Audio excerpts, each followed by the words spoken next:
صلی علی رسولہ الکریم اما بعد فاعوذ باللہ من الشیطان الرجیم بسم اللہ الرحمن الرحیم رب اشرح لی صدری ویسر لی امری واحلل عقدۃ من لسانی یفقہوا قولی۔ ہمارے اس مسلسل درس قرآن کا یہ ہمارا 3 ماہ کے بعد پہلا درس ہو رہا ہے، اس لیے کہ آخری درس 29 اگست کو ہوا تھا اور آج 28 اکتوبر ہے۔ اگرچہ جیسا کہ میں نے کل جمعے میں عرض کیا تھا میری طبیعت ابھی مزمحل ہے، اور مزید ایک یہ سبب بھی سامنے تھا کہ کل اپنے جس عزیز کا نکاح پڑھایا تھا آج اس وقت اس کا ولیمہ ہے، اس میں مجھے شرکت کرنی ہے، تو ان 2 اسباب سے خیال یہ تھا کہ ابھی اس درس کا آغاز نہ کروں۔ یہی وجہ ہے کہ جمعے کے وقت تک میں نے حتمی فیصلہ نہیں کیا تھا، چنانچہ نہ اخبارات کو اعلان بھیجا جا سکا اور نہ ہی یہاں اس مسجد میں اعلان ہو سکا۔ لیکن پھر جمعے کے وقت ہی مجھے یہ احساس ہوا کہ کافی وقفہ پہلے ہی پڑ چکا ہے، تو اب ہمیں مزید اس میں تاخیر نہیں کرنی چاہیے۔ اگر اس طرح کے اسباب کی بنا پر تاخیر کرتے رہے تو یہ ہمارا پہلا جو دورہ ہے درس قرآن کا، اس کی تکمیل کی نوبت جلدی نہیں آ سکے گی۔ بنا بری میں نے فیصلہ کیا۔ ویسے آج کا ہمارا درس ان آیات پر مشتمل ہے جو مطالعہ قرآن حکیم کے اس منتخب نصاب کے بھی ایک درس میں شامل ہے، جو ہماری اس دعوت قرآنی کی اصل ہے، اساس ہے، بنیاد ہے۔ لہذا اگر کچھ احباب اطلاع نہ ہونے کی وجہ سے آج شریک نہیں ہو سکے تو میں سمجھتا ہوں کہ انہیں کوئی بہت زیادہ نقصان نہیں ہوگا۔ ویسے بھی ہمارے ہاں ٹیپس تیار ہو رہے ہیں، وہ ان ٹیپس کے ذریعے سے اس درس کو سن سکیں گے۔ 29 اگست کو ہم نے سورہ معارج کا آغاز کیا تھا اور سورہ معارج کی 19 آیات کا درس مکمل ہو گیا تھا۔ آج ہمیں اس سے آگے بڑھنا ہے، لیکن جو سلسلہ آیات اب ہیں ان کے لیے ضروری ہے کہ 3 آیات کو ہم پھر شامل کریں، اور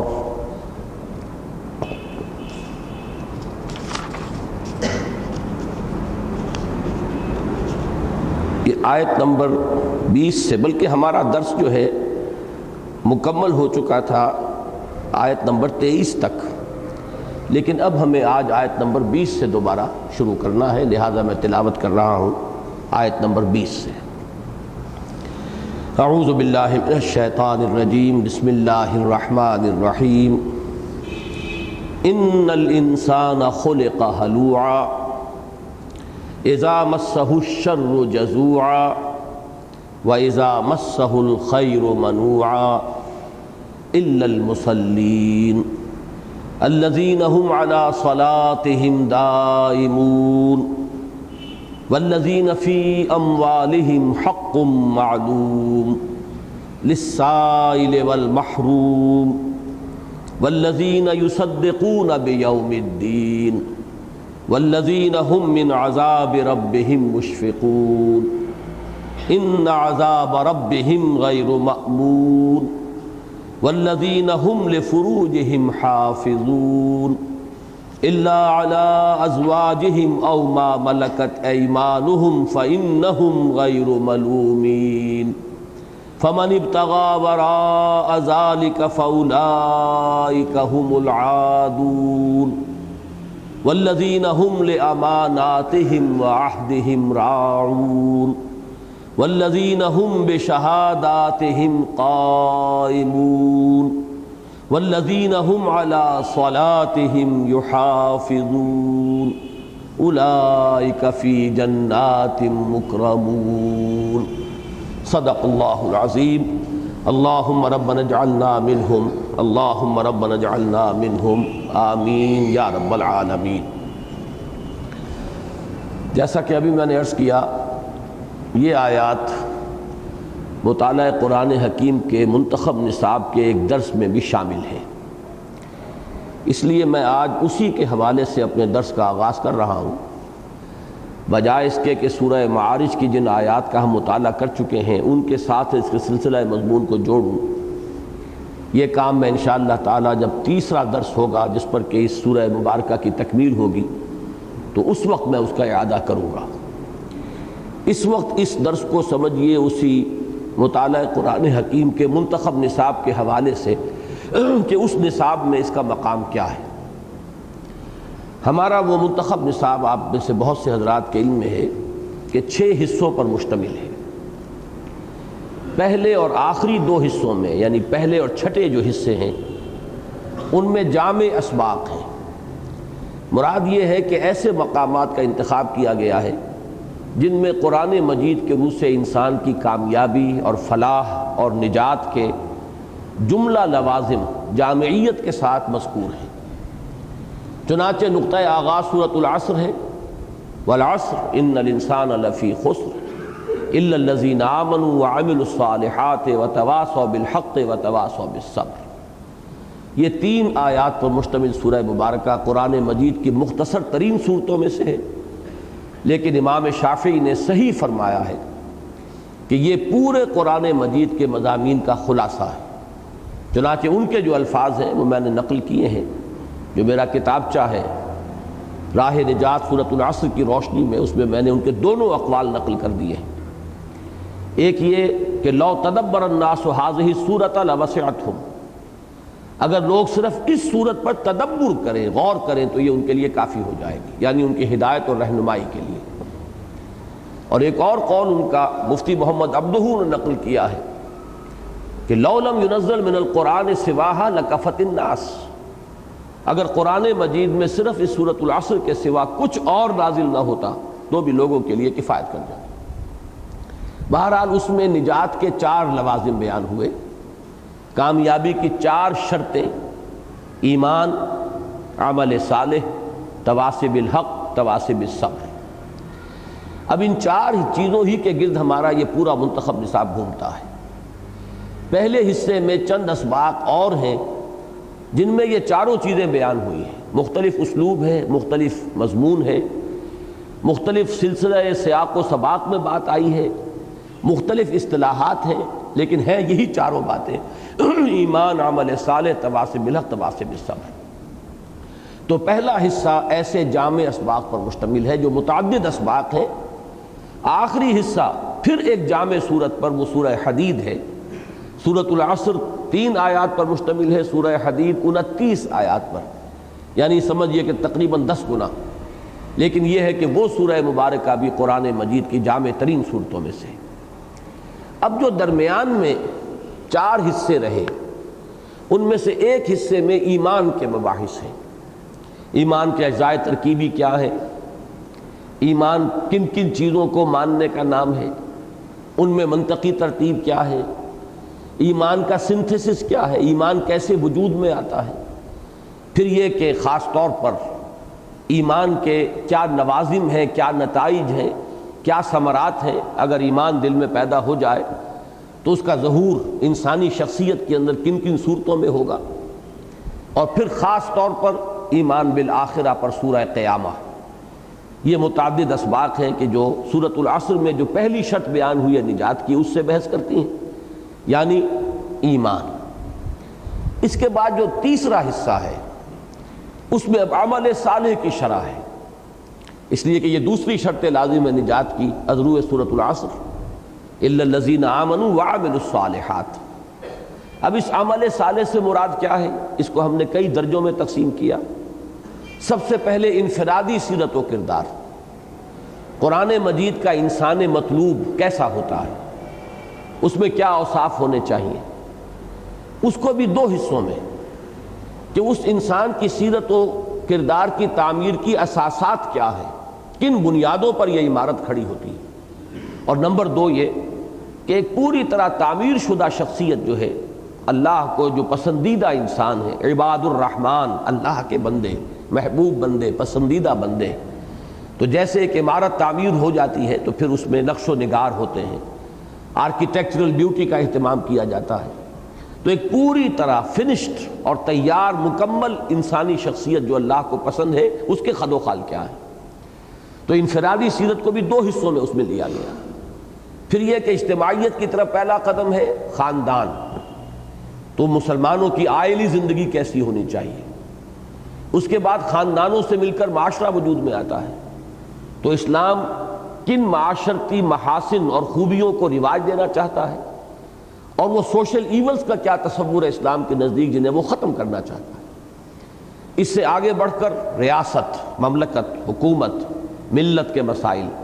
تو یہ ہے جو ہم نے درجہ بندی کی ہے تیسرے حصے میں عمل صالح کی تشریح۔ اس کے بعد 2 حصے جو مزید رہ گئے، چوتھا اور پانچواں،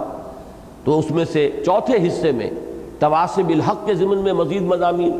اسی میں جہاد اور قتال اور اعلاء کلمت الحق، اظہار دین الحق، یہ تمام مضامین آتے ہیں۔ اور پھر تواصی بالصبر، اس میں وہ مقامات خاص طور پر جن میں مسلمانوں کو صبر اور مصابرت پر ابھارا گیا ہے۔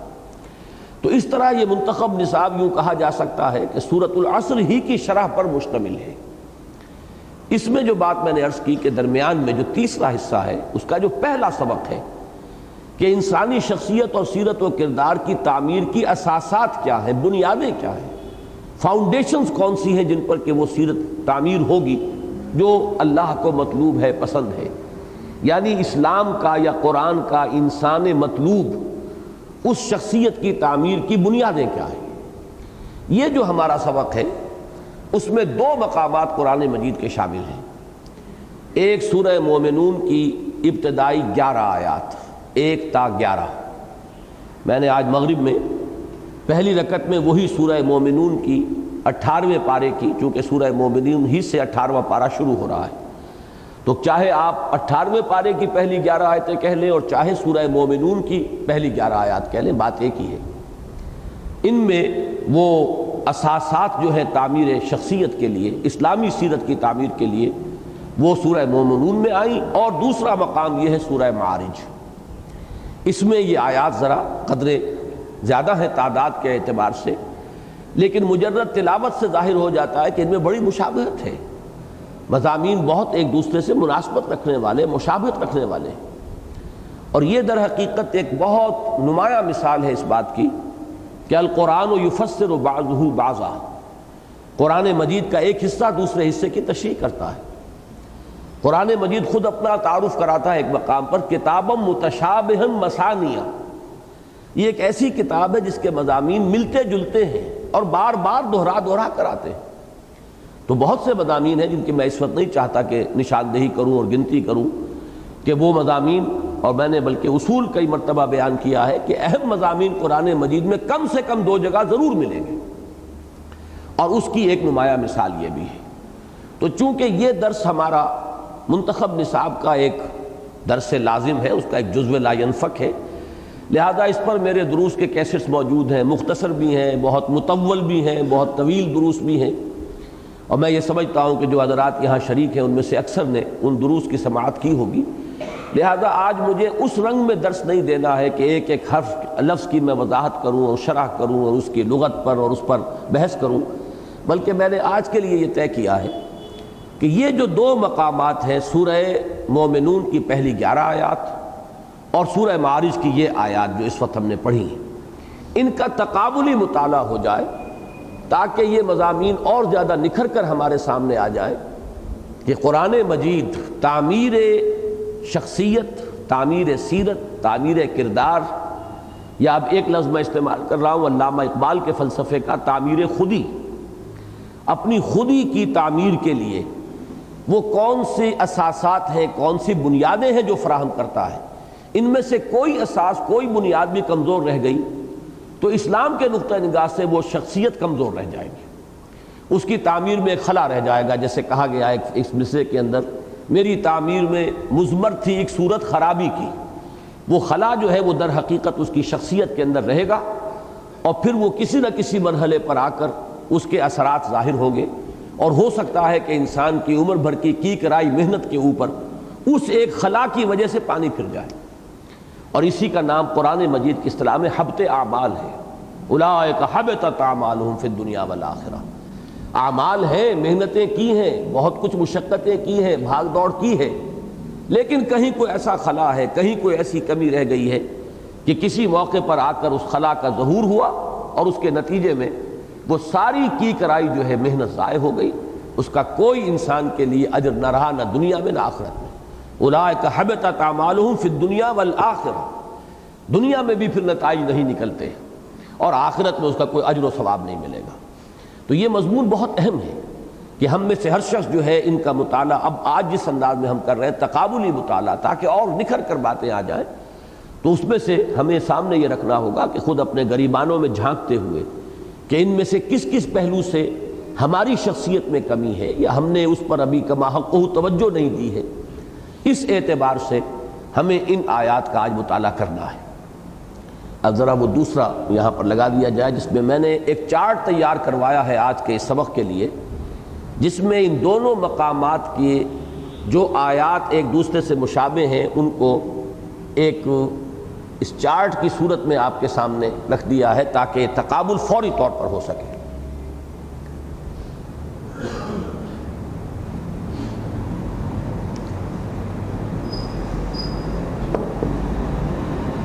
یہ ایک طرف اب پورا نہ کرو، ٹھیک ہے،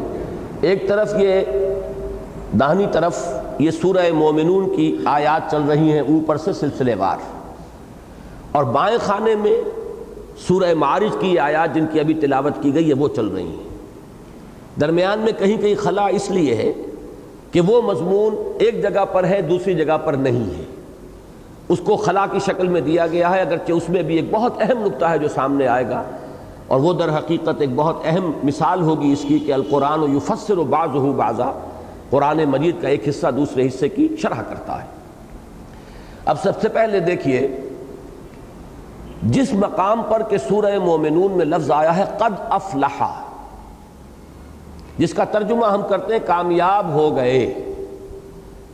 یا ایک ترجمہ کیا ہے جو شاہ عبد القادر رحمۃ اللہ علیہ سے اخذ کیا ہے حضرت شیخ الہند رحمۃ اللہ علیہ نے،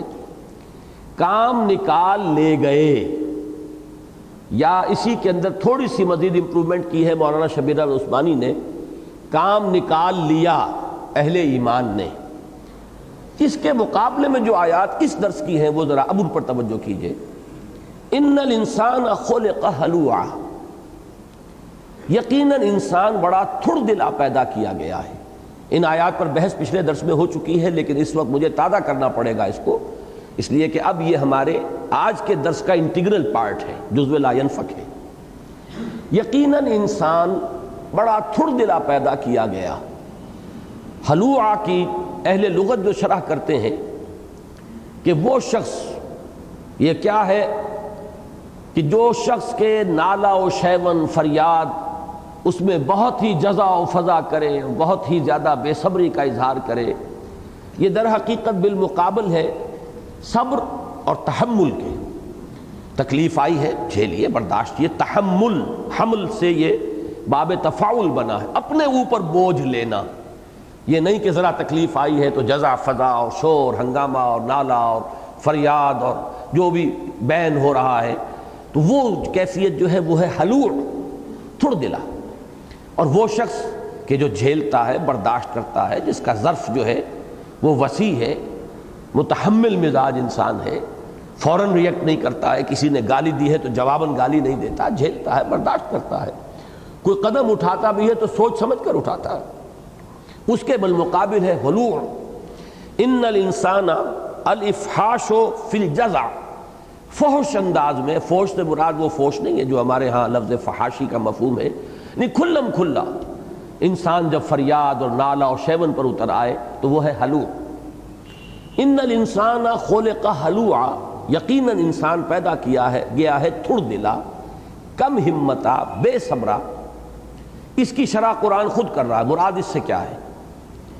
اذا مسہ الشر جزوعا، جب اسے کوئی تکلیف پہنچتی ہے، نقصان ہو جاتا ہے، شر، اب اس میں شر سے مراد وہ ہے جو چیز انسان کو ناگوار ہو، ناپسندیدہ ہو۔ یہ وہ خیر اور شر کی جو مطلق بحث ہوتی ہے اخلاقیات میں یا فلسفے میں، وہ نہیں ہے، بلکہ وہ شر جو ہمیں ناپسندیدہ ہے، کوئی حادثہ، کوئی تکلیف، کوئی بیماری، کوئی نقصان، کسی عزیز کا فوت ہو جانا، کسی موقع کا ہاتھ سے نکل جانا، یہ تمام چیزیں جو ہیں جو ہمیں ناپسند ہیں، ناگوار ہیں۔ اذا مسہ الشر جزوعا، جب کوئی شر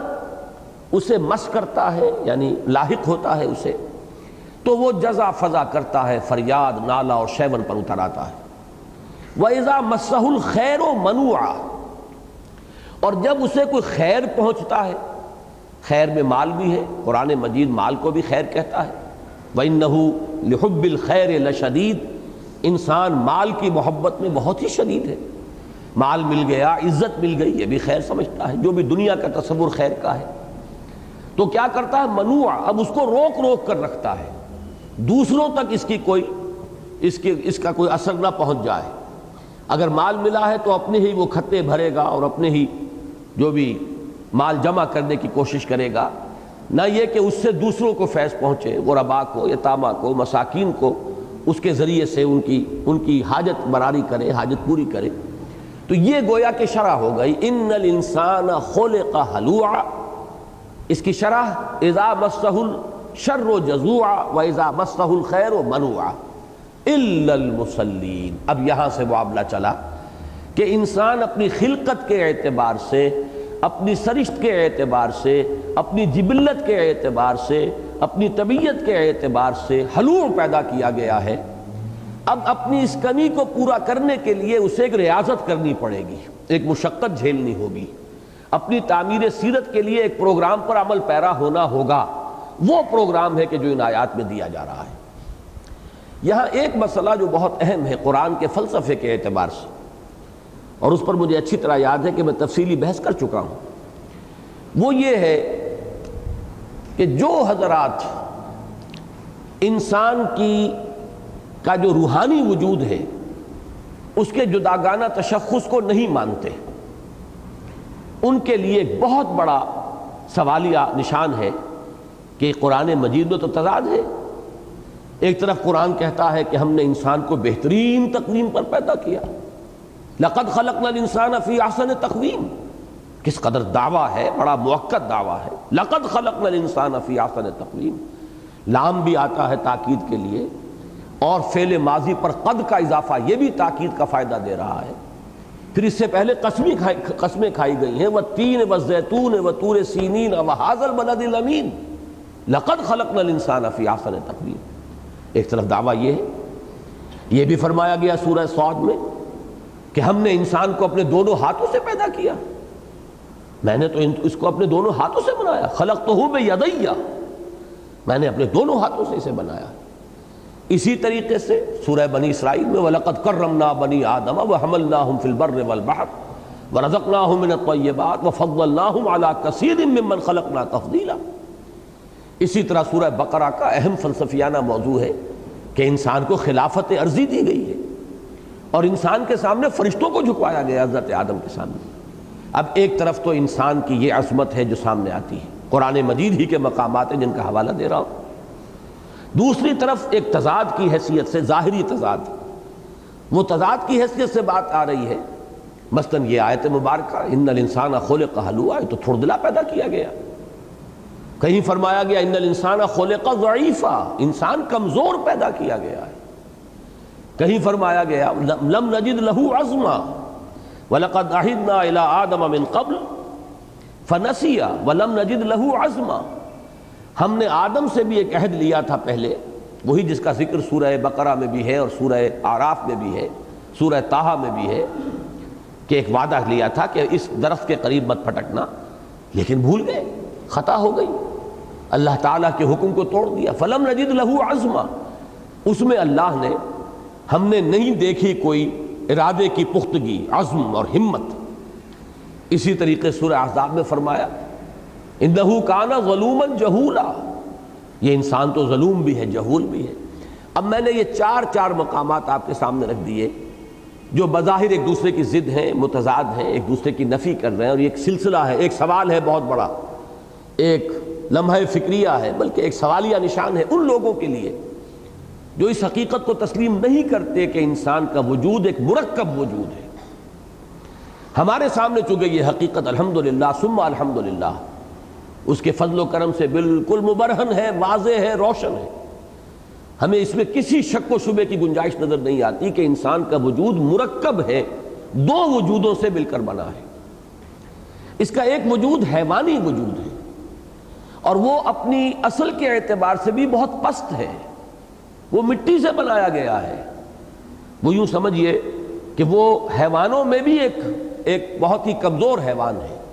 بہت سے حیوان بھی اس سے بہت توانا ہے اور طاقتور ہے۔ وہ پھر اس کے تقاضے بھی کچھ اور ہیں، پستی کی طرف ہے۔ جو پستی، جس کی اصل پستی ہے، اس کا رجحان بھی پستی ہی کی طرف ہوگا۔ اور ایک دوسرا اس کا وجود ہے، اس کا روحانی وجود،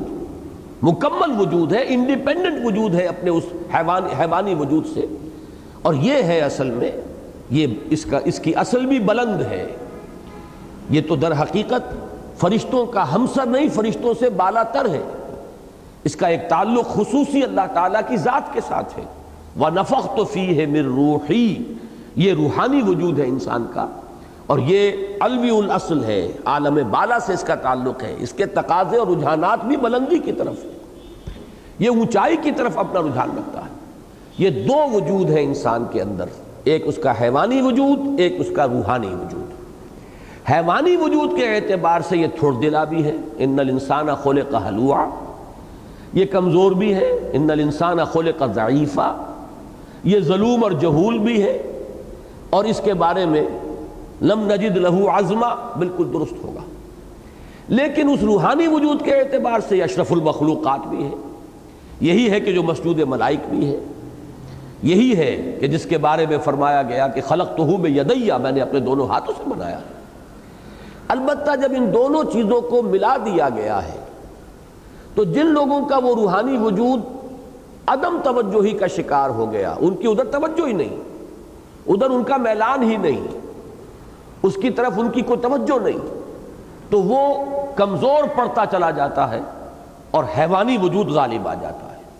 اور انسان ایک حیوان بن کر رہ جاتا ہے۔ کوئی فرق انسان میں اور حیوان میں نہیں رہتا۔ اسی کو قرآن کہتا ہے ثم رددناہ اسفل سافلین، پھر ہم نے اسے گرا دیا، لوٹا دیا نچلوں میں سب سے نیچے۔ البتہ جو اپنے اس روحانی وجود کی تقویت اور تغذیے کا سامان کر لیں، جو اس پر توجہ منعطف کریں، مرتکز کریں، وہ لوگ ہیں کہ جو پھر حقیقتاً انسان کہلانے کے وہ مستحق ہوں گے، اور وہ لوگ ہیں کہ جن کے بارے میں کہا جائے گا کہ انہوں نے اپنی شخصیت کی تعمیر کر لی ہے، انہوں نے اپنی سیرت و کردار کو بنا لیا ہے۔ اسی کو علامہ اقبال کہتے ہیں تعمیر خودی۔ در حقیقت جسے ہم روحانی وجود کہتے ہیں، فلسفہ اسی کو سیلف یا خودی سے تعبیر کرتا ہے۔ میں سے مراد کیا ہے؟ میں جب کہتا ہوں یہ میرا ہاتھ ہے، یہ میرا ہاتھ ہے، یہ میرا پاؤں ہے، یہ میری آنکھیں ہیں، یہ میرے کان ہیں، یہ میرا جسم ہے، تو میں کون ہوں؟ سوال یہ، آیا میں صرف اپنے انہی اعضاء سے ہی عبارت ہوں یا میرا کوئی اس کے علاوہ وجود ہے؟ اس لیے کہ میرا یہ پوزیسو موڈ ہے، یہ کسی چیز کی ملکیت کو ظاہر کرنے والی شے ہے۔ میری عینک، میرا قلم، معلوم ہوا کہ ایک شے اپنا وجود مستقل علیحدہ رکھتی ہے، اور اس کے ساتھ اس کی ملکیت کی حیثیت سے کوئی اور شے جو ہے متعلق ہے۔ میری آنکھ، میں کچھ اور ہوں، آنکھ کچھ اور ہے۔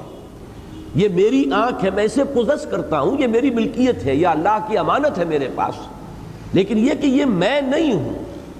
میں کچھ اور ہے۔ وہ میں در حقیقت اسی کا نام سیلف ہے فلسفے میں، اسی کو خودی کہتے ہیں، اسی کو عربی میں انا کہتے ہیں۔ اپنی انا یا اپنی خودی فارسی کا لفظ ہے، اپنا سیلف، یہ فلسفے کی مختلف اصطلاحات ہیں، ورنہ در حقیقت مراد کیا ہے؟ وہ روح ربانی۔ انسان مسجود ملائک جو بنا ہے اس روح ربانی کی وجہ سے بنا ہے۔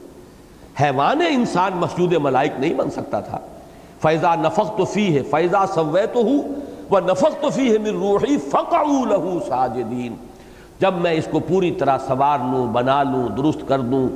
اور اس کی نوک پلک سنوار دوں، اور اس میں اپنی روح میں سے پھونک دوں، تو گر پڑنا اس کے سامنے سجدے میں۔ لہذا اب ضرورت کس بات کی ہے کہ اپنے اس حیوانی وجود کے تقاضوں کو دبا کر اپنی خودی اور اپنی انا کو بالا تر کرنا، یہ ہے در حقیقت تعمیر خودی۔ اسی کا نام ہوگا تعمیر سیرت، تعمیر کردار، تعمیر شخصیت۔ اس کو یہاں پر واضح کر دیا گیا، ان الانسان خلق ہلوعا اذا مسہ الشر جزوعا واذا مسہ الخیر منوعا۔ انسان، اب ایک میں نے عرض کیا تھا پچھلی مرتبہ، میں نے نوٹ کیا ہوا ہے کہ چند الفاظ ہیں جو ہم اکثر و بیشتر استعمال کر جاتے ہیں سینونیمز کی حیثیت سے، مترادفات کی حیثیت سے، اس میں احتیاط کرنی چاہیے۔ ہم کہتے ہیں انسان کی فطرت، انسان کی جبلت، انسان کی طبیعت، انسان کی خلقت، اور ان الفاظ کو ہم گویا کہ ہم معنی الفاظ کی حیثیت سے بول جاتے ہیں۔ نوٹ کر لیجئے کہ جب فطرت کہا جائے گا، فطرت جو ہے انسان کی، فطرت اللہ التی فطر الناس علیہا، یہ ہے در حقیقت انسان کے روحانی وجود کی طرف اشارہ۔ اس کی نسبت اللہ کے ساتھ ہو رہی ہے، نفخت فیہ من روحی فطرت اللہ التی فطر الناس علیہا، اللہ کی وہ فطرت جس پر کہ انسانوں کو اس نے پیدا فرمایا۔ تو فطرت کے لفظ کے ساتھ آپ کبھی نہ کیجئے کہ فطرت مسخ ہو گئی یا فطرت کے اندر یہ انسان کے کجی ہے، نہیں، فطرت تو اپنی جگہ پر درست ہے، مکمل ہے، صحیح ہے۔ البتہ کمزوری کے پہلو کے لیے 3 الفاظ ہم استعمال کر سکتے ہیں عربی کے۔ انسان اپنی خلقت کے اعتبار سے کمزور ہے، انسان اپنی طبیعت کے اعتبار سے کمزور ہے، انسان اپنی خلقت، طبیعت اور جبلت، جبلت جو ہے یہ حیوانوں کے لیے لفظ استعمال ہوتا ہے، حیوانی جبلت ہے، تو جبلت کا لفظ بھی استعمال ہو سکتا ہے جہاں کہیں کمزوری کا پہلو اور ضم کا پہلو آ رہا ہو، وہاں آپ خلقت کا لفظ لائیں، جبلت کا لفظ لائیں یا طبیعت کا لفظ لائیں، لیکن فطرت کے لفظ کے ساتھ کوئی بھی ضم کا لفظ، کوئی بھی کمزوری کا پہلو جو ہے اس کی مناسبت قائم نہ کریں۔ البتہ فارسی کا ایک لفظ ہے، وہ میں سمجھتا ہوں کہ ان دونوں کو کور کرتا ہے، وہ سرشت ہے۔ اپنی سرشت میں، اب سرشتن کہتے ہیں گوندنے کو، انسان در حقیقت 2 وجودوں سے گندھا ہوا ہے۔ آدمی زادہ طرفہ معجونست از فرشتہ سرشتہ وز حیوان، یہ آدمی زادہ جو ہے عجیب معجون ہے کہ اس کے اندر ایک فرشتہ بھی گندھا ہوا ہے اور ایک حیوان بھی گندھا ہوا ہے۔ تو سرشتن جو ہے فارسی کا مادہ، اس کے معنی گوندھ دینا، ملا دینا، یہ لفظ جو ہے دونوں پر اطلاق ہو سکتا ہے اس کا، لیکن عربی کے الفاظ فطرت یہ انسان کی اس اعلیٰ شخصیت کا پہلو، اس کی رفعت، اس کا جو بلند پہلو ہے، لقد خلقنا الانسان فی احسن تقویم، اس کی طرف اشارہ کرنا ہو تو لفظ فطرت آنا چاہیے۔ اور جہاں انسان کے جو حیوانی وجود کی کمزوریاں ہیں جو خود قرآن گنوا رہا ہے، خلق الانسان ہلوعا اور خلق الانسان ضعیفا، اور انسان جو ہے اس کے اندر عزم نہیں رہا، ارادہ نہیں رہا، پختگی نہیں ہے، ظلوم ہے، جہول ہے، یہ در حقیقت انسانی طبیعت یا انسانی خلقت یا انسانی جبلت کی طرف اس کی نسبت ہوگی۔ اب تیسری بات یہ سمجھیے، یہ ہمارا پورا فلسفہ جو ہے سورہ حشر کی آخری رکوع کی آیت کے حوالے سے بیان ہو چکا ہے اور بارہا بیان ہوا ہے۔ چونکہ اس دور میں مجھے تو واقعتاً شدید صدمہ ہے کہ ہمارے بہت سے جو مفکرین ہیں، مذہبی مفکرین، ایسے بھی کہ جو دعوت دین کے مقام پر فائز اور لوگوں کو دین کی طرف بلانے کی ایک بہت ہی جو اعلیٰ ذمہ داری ہے اس کو ادا کر رہے ہیں، پھر ایسے حضرات بھی کہ جو اس وقت مفسرین کے منصب پر فائز ہیں، میں دیکھ رہا ہوں کہ وہ بھی اس حقیقت سے بہت دور اور محجوب ہو کر رہ گئے کہ انسانی وجود 2 وجودوں سے مرکب ہے، انسان کی ہستی 2 وجودوں پر مشتمل ہے، ایک حیوانی وجود، ایک روحانی وجود۔ اس چیز کو نہ جاننے کی وجہ سے بہت سے معاملات ہیں جو میں تفصیل سے بیان کر چکا ہوں جب سورہ حشر کا درس ہو رہا تھا، کہ بہت سے مقامات ہیں جن پر کہ بڑا شدید اشکال پیش آ جاتا ہے،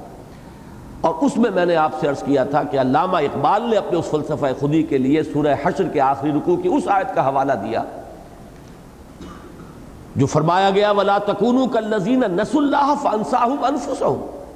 أُولَٰئِكَ هُمُ الْفَاسِقُونَ، ان لوگوں کے مانند نہ بن جانا جنہوں نے اللہ کو بھلا دیا تو اللہ نے انہیں اپنے آپ سے غافل کر دیا، وہی ہیں کہ جو فاسق ہیں۔ اب یہ اپنے آپ سے غافل ہونے کا مطلب کیا ہے؟ کوئی ملحد ہو، کوئی کافر ہو، کوئی مشرک ہو، کوئی خدا کا منکر ہو، اس کے ساتھ شرک کرتا ہو، وہ اپنے اس حیوانی وجود سے تو غافل نہیں ہے، اسے کھلاتا ہے، پلاتا ہے، اس کی ضروریات کا احساس رکھتا ہے، ذرا سے کسی عضو کو تکلیف ہو جائے بے چین ہو جاتا ہے، ڈاکٹر کے پاس، حکیم کے پاس دوڑتا ہے، بھاگتا ہے، اس کے لیے اچھے سے اچھا صابن، اچھی سے اچھی خوشبوئیں جو ہے وہ جمع کرتا ہے۔ تو کون شخص غافل ہے اپنے آپ سے؟ معلوم ہوا کہ اپنے جسمانی وجود سے، اپنے حیوانی وجود سے تو کوئی غافل نہیں، کوئی اور حقیقت ہماری ہے جس سے انسان غافل ہو جاتا ہے، اور وہ حقیقت ہے کہ جو اس حیوانی وجود کے اندر ہے، لیکن یہ کہ وہ غیر مرئی ہے، وہ نظر نہیں آتی ہے، اس کے تقاضے کچھ اور ہیں، ان کو ہم دبا کر رکھتے ہیں، ہم نے تمام اپنے جو توجہات ہیں ان کو اپنے حیوانی تقاضوں کے پورا کرنے پر مرتکز کر دیا ہے۔ وہ ہے ہماری اصل حقیقت، ہمارا روحانی وجود۔ وَلَا تَكُونُوا كَالَّذِينَ نَسُوا اللَّهَ فَأَنسَاهُمْ أَنفُسَهُمْ، یہ اللہ تعالیٰ کو بھولنے کا یا نظر انداز کر دینے کا نقد اس دنیا میں جو انسان کو سزا ملتی ہے اللہ کی طرف سے وہ یہ ہے کہ وہ اپنی حقیقت کی طرف سے غافل ہو جاتا ہے۔ اور دیکھیے آخری ٹکڑا جو اس آیت کا، اولئک ھم الفاسقون، جب یہ کیفیت ہوگی تو فاسق تو ہونا ہی ہے۔ جب روحانی وجود کی طرف توجہ ہی نہیں، اس کو تو انسان بھول ہی گیا، یہاں تک کہ اس کے وجود کا منکر ہو گیا، تو اب فسق اور فجور کے سوا کیا ہوگا؟ پھر تو نفس رہ گیا اور نفس کے تقاضے رہ گئے، اپنا حیوانی وجود رہ گیا، جبلتیں رہ گئیں، ان کی تسکین کے لیے بھاگ دوڑ رہ گئی۔ اولئک ھم الفاسقون، یہی وہ لوگ ہیں جو فسق اور فجور اور ظلم اور عدوان اور ہر طرح کی معصیت جو ہے اس میں مبتلا ہو کر رہیں گے، اس لیے کہ وہ اپنی اصل حقیقت سے تو غافل ہو گئے۔ اسی کے لیے میں نے بارہا آپ کو سنایا ہے اپنشد کا وہ جملہ، چونکہ میرے سامنے تو حدیث نبوی ہے، الحکمت ضالۃ المومن هو احق بها حیث وجدها، حکمت مومن کی گمشدہ متاع ہے، جہاں بھی پائے وہ اس کا زیادہ حقدار ہے۔ تو وہ حقیقت ہمیں وہاں بھی نظر آئی ہے کہ man in his ignorance identifies himself with the material sheets which encompass his real self۔ انسان اپنی اگنورنس میں، اپنی جہالت میں، اپنی نادانی میں اپنے آپ کو تعبیر کر بیٹھتا ہے ان مادی غلافوں سے جو اس کی اصل حقیقت کے گرد لپٹی ہوئی ہیں۔ یہ غلاف ہیں جو لپٹے ہوئے ہمارے اس روحانی وجود کے گرد۔ اب ہم ان غلافوں کو جانتے ہیں، اور جو شے ان غلافوں کے اندر جو چیز مستور ہے اس کو ہم نے بالکل نظر انداز کر دیا۔ وہ ہے ہماری انا، وہ ہے ہماری خودی، وہ ہے وہ روح ربانی جو ہم پہ پھونکی گئی، وہ ہے ہمارا وہ روحانی وجود جو اپنی اصل کے اعتبار سے بھی حیوانی وجود سے بالکل مختلف، یہ خاکی الاصل، اور وہ اس کا منبع جو ہے وہ تو یوں سمجھیے کہ بہت ہی قرب رکھنے والا ہے ذات باری تعالیٰ کے ساتھ، وَنَفَخْتُ فِيهِ مِن رُوحِي۔ یہ ہمارا حیوانی وجود ہمیں پستی کی طرف لے جانا چاہتا ہے، اور وہ ہمارا روحانی وجود ہمیں بلندی کی طرف لے جانا چاہتا ہے۔ اور یہی کشمکش ہر انسان اپنے اندر محسوس کرتا ہے کہ دو تقاضے ہیں، ادھر جاؤں ادھر جاؤں۔ ایک طرف جاتا ہے تو ضمیر اس کو ملامت کرتا ہے، دوسری طرف جو ہے وہ کھینچ رہا ہے اس کا نفس اسے کہ چلو ادھر، اور ضرور اپنی خواہش کی تسکین کرو۔ یہ کشمکش ہر انسان کو اپنے باطن کے اندر محسوس ہوتی ہے۔ اب یہاں سمجھنے کی بات یہ ہے، اس کے مقابلے میں لفظ آیا قد افلح۔ اس لفظ کی لغوی اصل کو سمجھیں گے تب بات سمجھ میں آئے گی۔ یہ جو فلاح کہتے ہیں عربی زبان میں، کسان، فلاح کا مادہ آتا ہے کسی چیز کو کاٹنا، پھاڑنا، توڑنا۔ ان الحدید بالحدید یفلح، لوہا لوہے ہی سے کٹتا ہے۔ لوہے کو آپ لوہے ہی کی ریتی جو ہوتی ہے اس سے کاٹ سکتے ہیں، آپ لکڑی کی ریتی بنا کر اس سے لوہے کو نہیں کاٹ سکتے۔ ان الحدید بالحدید یفلح، لوہا لوہے سے کٹتا ہے۔ فلاح کہتے ہیں کسان کو کہ وہ اپنے ہل کی نوک سے دھرتی کے سینے کو چیرتا ہے، وہ فلاح ہے۔ جیسے ہمارے ہاں کسان موومنٹس ہیں، اس طرح عرب ممالک کے اندر خصوصاً مصر میں فلاحین کی تحریک ہے، کسانوں کی تحریک۔ اب یہاں سے دیکھیے، اسی لیے میں بہت قائل ہوں شاہ عبد القادر دہلوی رحمۃ اللہ علیہ کا، انہوں نے اس لفظ کا وہ جو لغوی اصل ہے اس کی رعایت کی ترجمے میں کام نکال لے گئے اہل ایمان۔ جیسے کہ کہا جائے کہ کہیں کوئی خزانہ دفن تھا، کھود کر اسے نکال لیا۔ یہ اس طرح حقیقت اس لفظ کے اندر لغوی اعتبار سے یہ نقشہ موجود ہے، جیسے کہیں کوئی چیز چھپی ہوئی تھی، مخفی تھی، مستور تھی، کہیں کھود کر کچھ پھاڑ کر کوئی پردے چاک کر کے اس حقیقت کو باہر نکال لیا گیا ہے۔ اور یہی در حقیقت مفہوم آ گیا کہ ہماری اصل شخصیت، ہماری اصل انا، ہمارا اصل روحانی وجود ان مادی غلافوں کے اندر لپٹا ہوا ہے، ان میں سے کھینچ کر اسے باہر نکالنا ہے۔ اس کی تقویت جو ہے تب ہوگی اور اس کی تربیت تب ہوگی جبکہ ان مادی غلافوں کے اندر سے اس کو نکال کر اسے پروان چڑھایا جائے۔ تو کام نکال لے گئے اہل ایمان، یا کام نکال لیا مومنوں نے۔ یہ مولانا شبیر احمد عثمانی رحمۃ اللہ علیہ نے، چونکہ ذرا زبان کا محاورہ اور بدلا ہے تو انہوں نے امپرومنٹ کی ہے، لیکن یہ کہ در حقیقت یہ ترجمہ ہے شاہ عبد القادر دہلوی کا، اور بہترین ترجمہ ہے کہ در حقیقت انسان کو ایک مشقت کرنی پڑے گی، اس لیے کہ اس کی عظمت والا پہلو جو ہے، لقد خلقنا الانسان فی احسن تقویم والا جو پہلو ہے وہ اندر چھپا ہوا ہے۔ ظاہر میں اس کا مادی وجود ہے، اس کا حیوانی وجود ہے، اس کے تقاضے ہر وقت اسے محسوس ہو رہے ہیں، پیٹ کھانے کو مانگتا ہے۔ شہوانی جذبہ جب ابھرتا ہے آدمی کے اندر تو وہ اندھا اور بہرا ہو جاتا ہے، اسے کوئی تمیز نہیں رہتی کیا جائز ہے کیا ناجائز ہے۔ مختلف جو تقاضے ہیں حیوانی، وہ تو اپنی تسکین چاہتے ہیں، سینشول گریٹیفیکیشن، یہ ان کا تقاضا ہے۔ اب ان کو روکنا، تھامنا اور اپنے اس روحانی وجود کو برآمد کر کے اسے پروان چڑھانا، یہ ہے در حقیقت وہ عمل جس کو ہم کہیں گے تعمیر سیرت کا عمل، تعمیر کردار کا عمل، اسی کو ہم کہیں گے علامہ اقبال کی اصطلاح میں تعمیر خودی کا پروسیس۔ اور اس کے لیے جو بھی اب ہدایات دی جا رہی ہے وہ کیا ہے؟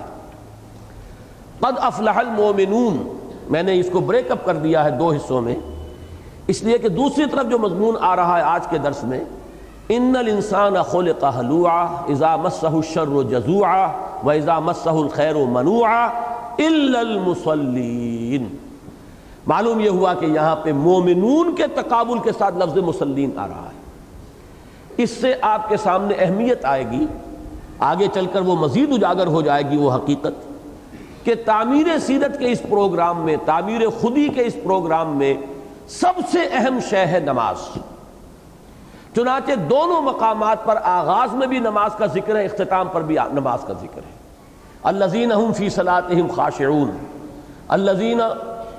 ہم علی صلاتہم دائمون، یہاں سے بات شروع ہوئی، اور جب ہم آخر میں پہنچیں گے تو دونوں جو ٹکڑے ایک دوسرے کے مقابل آئیں گے۔ والذین ہم علی صلواتہم یحافظون، یہ سورہ مومنون میں، والذین ہم علی صلاتہم یحافظون یہ سورہ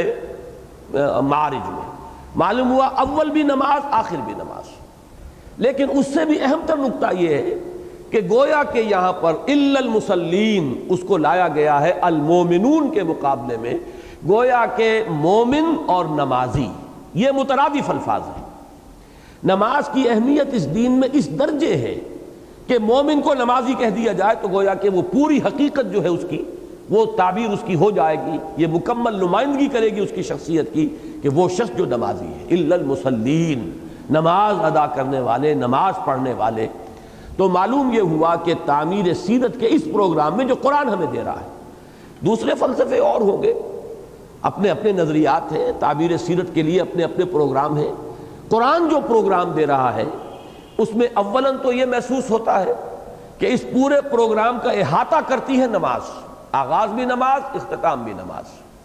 اور اس سے بھی زیادہ اہم نقطہ یہ ہے کہ ان دونوں مقامات کا جب تقابل ہم نے کیا تو المومنون اور المصلین یہ گویا کہ مترادف ہے، ہم معنی۔ اب اس کو سمجھیے، نماز کے سلسلے میں اس کے علاوہ یہاں پہ جو 4 آیات آئیں، 2 سورہ مومنون میں، 2 یہاں۔ سورہ مومنون میں فرمایا ابتدا میں الذین ہم فی صلاتہم خاشعون، سورہ معارج میں فرمایا الذین ہم علی صلاتہم دائمون، سورہ مومنون میں اختتام پر فرمایا والذین ہم علی صلواتہم یحافظون، سورہ معارج میں فرمایا والذین ہم علی صلاتہم یحافظون۔ کوئی فرق نہیں ہے سوائے اس کے کہ وہاں جمع کا صیغہ ہے صلواتہم، اور سورہ معارج جو ہم پڑھ رہے ہیں اس میں واحد کا صیغہ ہے۔ اس سے ایک اور بات کی طرف اب رہنمائی مل رہی ہے کہ نماز کے بھی 2 پہلو ہیں، ایک ہے نماز کا ظاہر، اس کا نظام، اس کی تمام شرائط، اس کی اجتماعی صورت، اور ایک ہے اس کی باطنی کیفیت، خشوع اور خضوع۔ اگرچہ مطلوب دونوں ہیں، لیکن ان دونوں مقامات کے تقابلی مطالعے سے معلوم ہوتا ہے کہ زیادہ اہم پہلو جو ہے وہ نماز کی مداومت کا ہے، نماز کی محافظت کا ہے، نماز کے اس پورے نظام کو جو ہے قائم کرنے کا ہے۔ یہ جو پہلو یہاں پر، اس لیے کہ جس اعتبار سے بھی ایمفیسس قرآن دے رہا ہے، آبجیکٹیولی اگر اسے دیکھیں گے، خشوع کا ذکر صرف سورہ مومنون میں آ رہا ہے۔ اس کے مقابلے میں سورہ معارج میں بھی آیا دائمون، مداومت کرتے ہیں، وہ لوگ جو اپنی نماز پر مداومت کرتے ہیں۔ اور اختتام پر دونوں جگہ پر محافظت کا لفظ آیا ہے، والذین ہم علی صلواتہم یحافظون والذین ہم علی صلاتہم یحافظون۔ معلوم ہوا محافظت، مداومت، پابندی، ہمیشگی، پوری حفاظت کرنا، اس کے پورے نظام کو کس کر قائم کرنا، یہ گویا کہ کہیں زیادہ اہم ہے بنسبت اس کے خشوع کے۔ اگرچہ وہ اس کی جان ہے، اس کی روح ہے، لیکن میں ان دونوں مقامات کے تقابل سے جو نتیجہ نکل رہا ہے وہ آپ کے سامنے رکھ رہا ہوں۔ واقعہ یہ ہے کہ اسلامی معاشرے کی تنظیم اور تشکیل، انسانی اسلامی اجتماعیت، کوئی جماعت ہو، کوئی ادارہ ہو، اس کے اندر مرکزی جب تک کہ اس کا محور جو ہے وہ نماز کا نظام نہیں ہوگا، وہ در حقیقت اسلامی نہیں کہلائے گا وہ معاملہ۔ اس میں چاہے اور کوئی خوبیاں ہوں، کوئی اور اس کے اندر آپ اعلیٰ سے اعلیٰ چیزیں پیدا کر لیں، لیکن اسلامی معاشرہ، اسلامی اجتماعیت، اسلامی جماعتی زندگی، اس کا مرکز و محور ہونا چاہیے نماز کا۔ اور نماز بھی وہ دیکھیے ان چاروں مقامات پر اقامت صلاۃ کا لفظ نہیں آیا ہے، اس لیے کہ یہ مکی صورتیں ہیں اور مکہ کے دور کے وسطی زمانے کی صورتیں ہیں۔ اقامت کا لفظ در حقیقت اسی حقیقت کو تعبیر کرنے کے لیے بعد میں استعمال کیا گیا، وہ اصطلاح بن گیا، نماز قائم کرو، اقیم الصلاۃ۔ ہمیشہ جو لفظ آیا اقیم الصلاۃ، صرف نماز ادا کرنا نہیں ہے، نماز پڑھ لینا نہیں ہے، نماز کا نظام، انسان اپنی زندگی کے معمولات کو جکڑ لے اس نماز کے نظام کے ساتھ، تمام معمولات جو ہیں وہ اس کے حوالے سے طے ہو۔ اگر کوئی دینی ادارہ ہے تو اس کا پورا پروگرام جو ہے، اس کا ٹائم ٹیبل جو ہے وہ نماز کے حوالے سے معین ہو رہا ہو، اس کے اوقات کار کا تعین نماز کے حوالے سے ہو رہا ہو، انسان کے تمام جتنی بھی مصروفیات ہیں ان میں اس کو مرکزی اہمیت حاصل ہو جائے، پھر وہ ایک اجتماعی شکل کے اندر معلوم ہو کہ پوری اجتماعیت کے اندر، پورے اس جماعتی زندگی کے اندر، پورے معاشرے کے اندر اہم ترین شے یہ اقامت صلاۃ ہے۔ تو یہ تعمیر سیرت، اگرچہ اس کا مطلب یہ نہ لیجیے گا جس کو کہا جاتا ہے کہ ہر جگہ پر مفہوم مخالف جو ہے اس کو لینا مناسب نہیں ہوتا، میں اس وقت خشوع کی کمی بیان نہیں کر رہا ہوں، خشوع انتہائی اہم ہے، نماز کی اصل روح وہ ہے، لیکن غور کیجیے گا کہ وہ در حقیقت انسان کے اپنے ہی ایک انفرادی جو پہلو ہے اسی سے متعلق ہے خشوع، جبکہ یہ جو اقامت ہے، مداومت ہے، محافظت ہے، یہ صرف اس کے ذاتی شخصیت سے متعلق نہیں ہے، بلکہ اسی سے اسلامی معاشرہ اور اسلامی اجتماعیت کا پورا ہیولہ جو ہے وہ اس کی بنیاد پر کھڑا ہوتا ہے۔ باقی یہ کہ نماز کی روح جو ہے خشوع ہے، خشوع کے معنی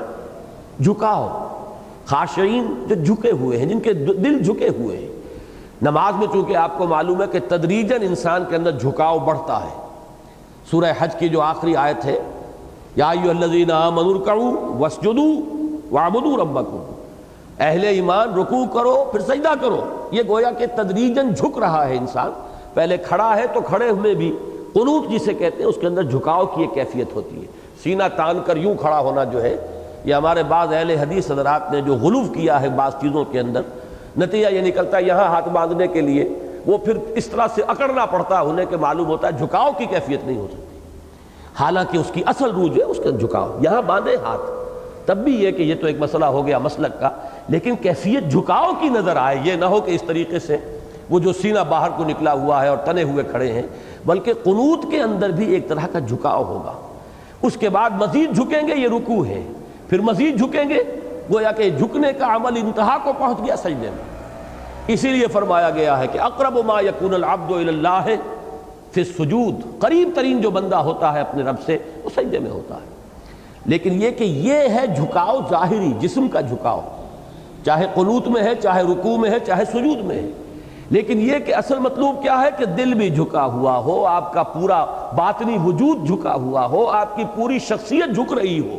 صرف آپ کا جسم نہ جھک رہا ہو بلکہ آپ کا پورا باطنی وجود جو ہے اللہ کے سامنے جھکتا چلا جائے، یہ ہے خشوع کی اصل کیفیت۔ تو بہرحال میں اس وقت چونکہ اب نماز کی اہمیت، نماز کے لفظی معنی، اس پر میں بحث نہیں کر رہا، اس لیے کہ وہ تو پھر اسی ایک موضوع پر درس ہو کر رہ جائے گا۔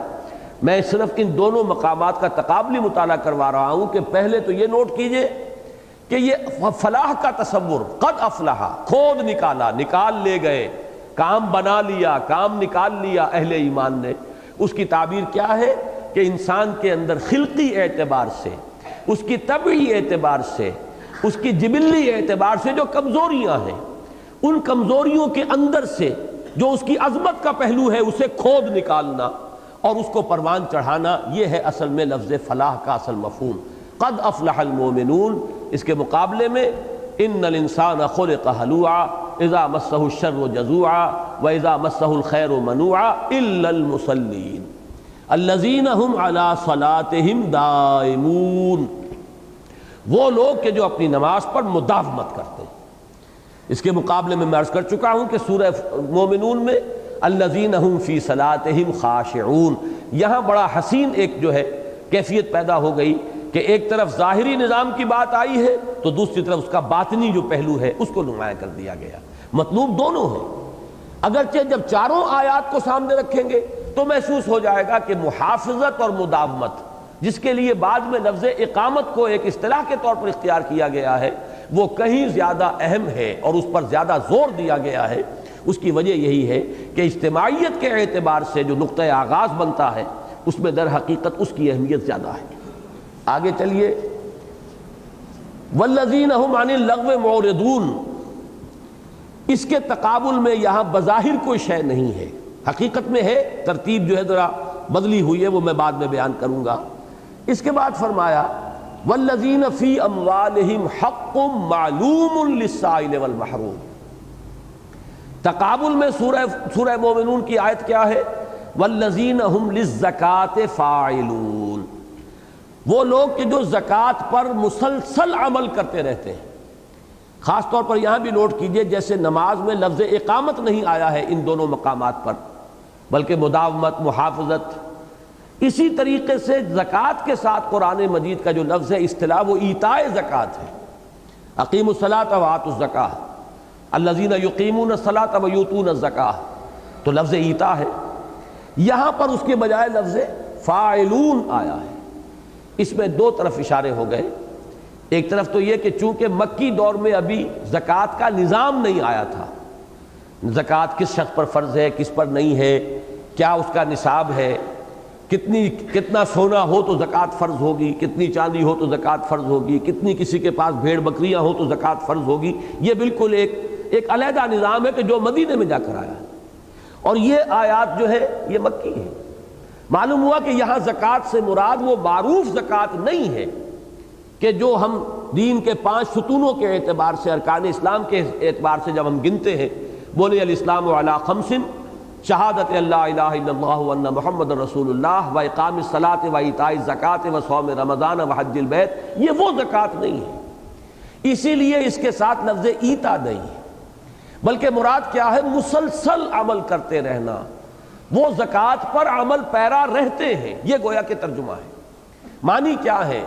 تھوڑا بھی ہے تو اس میں سے اللہ کی راہ میں نکلتا رہے، یہ نہیں کہ نصاب پر پہنچ گئے تبھی دیں گے، وہ فرض زکوٰۃ ہوگی، جبکہ اس کا نظام آئے گا مدینے میں پہنچ کر تب اس کا سلسلہ ہو جائے گا۔ لیکن ایک روٹی اگر آپ کے پاس ہے اس میں بھی آپ کسی کو شریک کر لیں اور آدھی روٹی کسی اور کو دیں تو یہ گویا کہ زکوٰۃ پر آپ عمل پیرا ہیں۔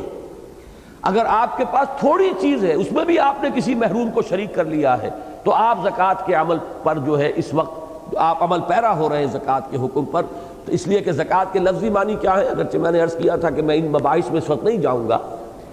تزکیہ اور زکوٰۃ، اس کے معنی ہے کسی شے کے نشو و نما میں جو رکاوٹ ہو اسے دور کر دیا جائے۔ اس کی بہترین مثال کہ ایک مالی ہے، اس نے کچھ پودے لگائے ہیں، چاہے وہ پھولدار پودے ہیں چاہے پھلدار پودے ہیں، پھول کے لیے یا پھل کے لیے۔ وہ مالی یہ چاہتا ہے کہ میرے یہ پودے پروان چڑھیں، آس پاس اس کے گھاس جھاڑ جھکاڑ اگ جاتا ہے خود بخود۔ اب ہوتا کیا ہے، زمین میں جو قوت نمو ہے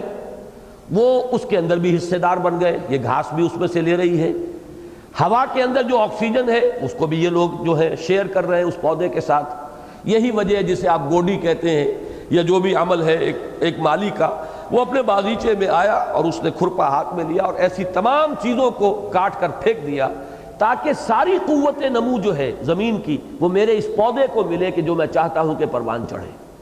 ہوا کی کل جو ہے قوت جو اس کے اندر آکسیجن کی ہے وہ میرے پودے کے لیے اویلیبل رہے، نہ کہ جھاڑ جھکاڑ کے لیے کہ جو مطلوب نہیں ہے۔ اس عمل کا نام تزکیہ ہے۔ تو انسانی شخصیت میں بھی جو چیز اس کے اصل نشو و نما میں رکاوٹ بنتی ہے اس کو دور کرنا، اور وہ سب سے بڑی رکاوٹ ہے حب مال، مال کی محبت۔ حب مال جو ہے وہ حب دنیا کی سب سے بڑی علامت ہے۔ دنیا کی محبت، مال کی محبت۔ دنیا اور مال کو آپ مترادف قرار دے سکتے ہیں کہ مال کی محبت ہی در حقیقت دنیا کی محبت ہے، اور دنیا کی محبت کا سب سے بڑا مظہر جو ہے وہ مال کی محبت کی شکل میں آئے گا۔ اب اس نجاست کو دور کرتے رہنا، اس جھاڑ جھکاڑ کو علیحدہ کرتے رہنا، اس کا ایک ہی راستہ اللہ کی راہ میں دیے چلے جاؤ، دیتے رہو، اس کو سیت کر نہ رکھو، اس کو جمع نہ کرو۔ الذی جمع فاوعى جو آیا ہے اسی سورہ مبارکہ میں، جس نے جمع کیا اور خوب کھتے بھرے، اس کے برعکس وہ کہ جو اللہ کی راہ میں دیتا ہے اور دونوں ہاتھ جس کے کھلے ہوئے۔ یہ ہے در حقیقت جس کو تعبیر کیا والذین هم للزکاۃ فاعلون، اور یہاں دو آیتوں میں لائے ہیں والذین فی اموالہم حق معلوم للسائل والمحروم، وہ لوگ کہ جن کے مال میں معلوم حق ہے، نوٹ کیجئے اس بات کو۔ قرآن مجید اصل میں جس بات کو واضح کرنا چاہتا ہے وہ یہ ہے کہ کوئی شخص غنی ہے اور کوئی فقیر ہے، اگر وہ غنی اپنا مال کسی فقیر کو دے رہا ہے تو در حقیقت یہ اس کا حق تھا جو اسے پہنچا رہا ہے۔ اس سے ذہنیت کے اندر زمین و آسمان کا فرق آ جائے گا۔ اگر آپ سمجھتے ہیں میرا مال تھا میں دے رہا ہوں تو آپ کے اندر ایک تکبر پیدا ہوگا، عجب پیدا ہوگا۔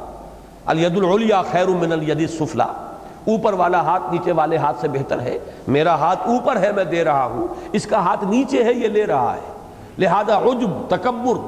اپنے بارے میں ایک احساس، برتری کا احساس، اعجاب المرء بنفسہ کی کیفیت جسے حدیث میں کہا گیا کہ شدید ترین مہلک شے یہی ہے، یہ پیدا ہوگی۔ اور اس کے برعکس تصور اگر یہ ہو کہ میرے مال میں ضرورت سے زائد جو کچھ ہے وہ در حقیقت دوسروں کا حق ہے جو اللہ نے میرے مال میں رکھ کر مجھے آزمایا ہے، آیا میں ان کا حق انہیں پہنچا کر سرخرو ہو جاتا ہوں، بری ہو جاتا ہوں، یا ان کے حق پر قبضہ غاصبانہ برقرار رکھ کر میں اللہ کے ہاں جواب دہ بن جاتا ہوں؟ یہ امتحان ہے میرا۔ تو جب وہ حق پہنچائے گا حقدار کو تو اس کے اندر وہ احساس نہیں ہوگا کہ میں نے کوئی حاتم طائی کی قبر کو لات مار دی ہے اور میں نے تو بڑی سخاوت کا کام کیا ہے، جیسے کہ آخری پارے میں آیا ہے کہ وہ کہتے ہیں کہ میں نے تو ڈھیروں مال خرچ کر دیا۔ یقول اہلکت مالا لبدا ایحسب ان لم یرہ احد، یہ جو انسان تھوڑی سی خیرات کر کے اور پھر ڈینگے مارتا ہے اور پھر بڑے بڑے اس کے لیے کتبے لگواتا ہے، اور وہ اگر کوئی کمرہ بنوا دیا تو چاہتا ہے کہ اس کے اوپر اس کا جو ہے وہ نام ہمیشہ کے لیے لکھا رہے، یہ در حقیقت انسان کی ایک باطنی مرض کی کیفیت ہے جس کا کہ یہ اظہار ہو رہا ہے کہ یہ اللہ کے لیے نہیں دے رہا ہے، اس لیے کہ اللہ کو تو معلوم ہے بغیر کتبے کے بھی کہ کس نے یہ مال صرف کیا اس کمرے کو بنانے میں، اور اللہ تعالیٰ جو ہے وہ محتاج نہیں ہے کہ کتبہ ہی لگا ہوا ہو تو اسے پتہ چلے گا، لیکن یہ کہ چونکہ لوگوں کو دکھانا مقصود ہے لہذا یہ سارے کام جو ہے انسان کرتا ہے۔ اس اعتبار سے نوٹ کر لیجئے کہ جب انسان کا مزاج یہاں آ جائے کہ اللہ کا دیا ہوا جو میرے پاس مال میری ضرورت سے زائد ہے، در حقیقت قانوناً چاہے وہ میری ملکیت ہے، حقیقتاً وہ میری ملکیت نہیں ہے بلکہ میری آزمائش کے لیے میرے مال میں رکھ دیا گیا ہے کہ آیا حق و حقدار رسید کا معاملہ کر کے جو اس کے حقدار ہیں انہیں پہنچا کر اور میں سرخرو ہوتا ہوں یا نہیں ہوتا۔ یہاں پہ ایک لفظ جو ہے معلوم، اس پر ذرا بحث کی ضرورت ہے۔ حق کے اوپر تو ہم نے گفتگو کر لی، فی اموالہم حق، چنانچہ سورہ زاریات میں جو آیت آئی ہے، آیت نمبر 19 ہے سورہ زاریات کی، اس میں یہ لفظ نہیں ہے معلوم، وہ ایک آیت ہے وفی اموالہم حق للسائل والمحروم۔ یہ بھی پھر ایک مثال آ رہی ہے اس بات کی کہ قرآن مجید میں کوئی مضمون بھی دو جگہ سے کم نہیں ہوگا اہم مضمون، اور تھوڑا سا فرق یہاں کیا گیا ہے، حق معلوم سورہ زاریات میں وفی اموالہم حق للسائل والمحروم، ان کے مالوں میں حق ہے سائل کے لیے بھی جو مانگ رہا ہے، جو مضطر ہو گیا ہے، جو بے صبرہ ہو گیا ہے، جو اپنی احتیاج کو ظاہر کر رہا ہے، کسی کے سامنے دست سوال دراز کر رہا ہے، اور محروم وہ ہے کہ جو اگرچہ تکلیف میں ہے، محتاج ہے، مشکل میں ہے، لیکن یہ کہ وہ کسی کے سامنے ہاتھ نہیں پھیلا رہا۔ میں آج جب سوچ رہا تھا مجھے ایک شعر یاد آیا، بہت ہی عمدہ شعر ہے، اگرچہ براہ راست اس سے متعلق نہیں ہے، لیکن یہ کہ انسان کی غیرت کا ایک نقشہ اس میں بھی آتا ہے کہ غیرت نے نہ جن کی یہ جانا، غیرت نے نہ جن کی یہ مانا، پوچھیں کہ کدھر کو ہے منزل، اے راہ برو اے راہ زنو، ایسے بھی بھٹکنے والے ہیں۔ ایک تو وہ ہے کہ جو راستہ پوچھتے پھرتے ہیں کدھر جانا ہے، ادھر جانا ہے، کچھ ایسے غیرت مند ہوتے ہیں کہ جو پوچھنے کو بھی سمجھتے ہیں کہ یہ ہمارے لیے ہماری غیرت کے منافی ہے، تو اگر وہ بھٹک رہے ہیں تو اپنی اس غیرت کی وجہ سے بھٹک رہے ہیں۔ غیرت نے نہ جن کی یہ مانا، پوچھے کہ کدھر کو ہے منزل، اے راہ زنو اے راہ برو، ایسے بھی بھٹکنے والے ہیں۔ بہت سے راہبر در حقیقت اس دور میں راہزن بن چکے ہیں کہ بظاہر وہ لوگوں کو راستہ دکھا رہے ہیں، حقیقت میں ڈاکہ مار رہے ہیں، جیسے کہ سورہ توبہ میں آیا ہے کہ ان کثیرا من الاحبار والرہبان لیاکلون اموال الناس بالباطل، کہ بہت سے لوگ ہیں جو علماء بھی ہیں، بڑے بڑے احبار ہیں، رہبان ہیں، بظاہر راہب ہیں، صوفی ہیں، لیکن یہ کہ وہ لوگوں کا مال ناجائز اور حرام طریقے پر ہڑپ کر رہے ہیں۔ نذرانوں کے لیے یہ ساری دکانداری بنائی ہوئی ہے اور فتویٰ فروشی ہو رہی ہے، اور دین کے نام پر جو ہے وہ دنیا کا کاروبار چل رہا ہے۔ تو ان کثیر من الاحبار والرہبان، یہ حالت جو ہے علماء یہود کی اس وقت تھی، ان کثیر من الاحبار والرہبان لیاکلون اموال الناس بالباطل، یہی معاملہ جیسا کہ حدیث میں آیا کہ میری امت میں بھی وہ ساری خرابیاں پیدا ہو کر رہیں گی۔ علماء سو کا وہی کردار آج ہمارے یہاں بھی موجود ہے۔ تو بہرحال ایک وہ ہے کہ جن کی غیرت انہیں ہاتھ پھیلانے کی اجازت نہیں دیتی،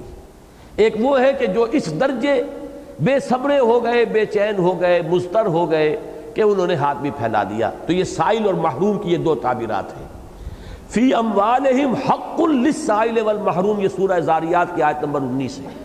یہاں اضافہ کیا گیا ہے فی اموالہم حق معلوم للسائل والمحروم۔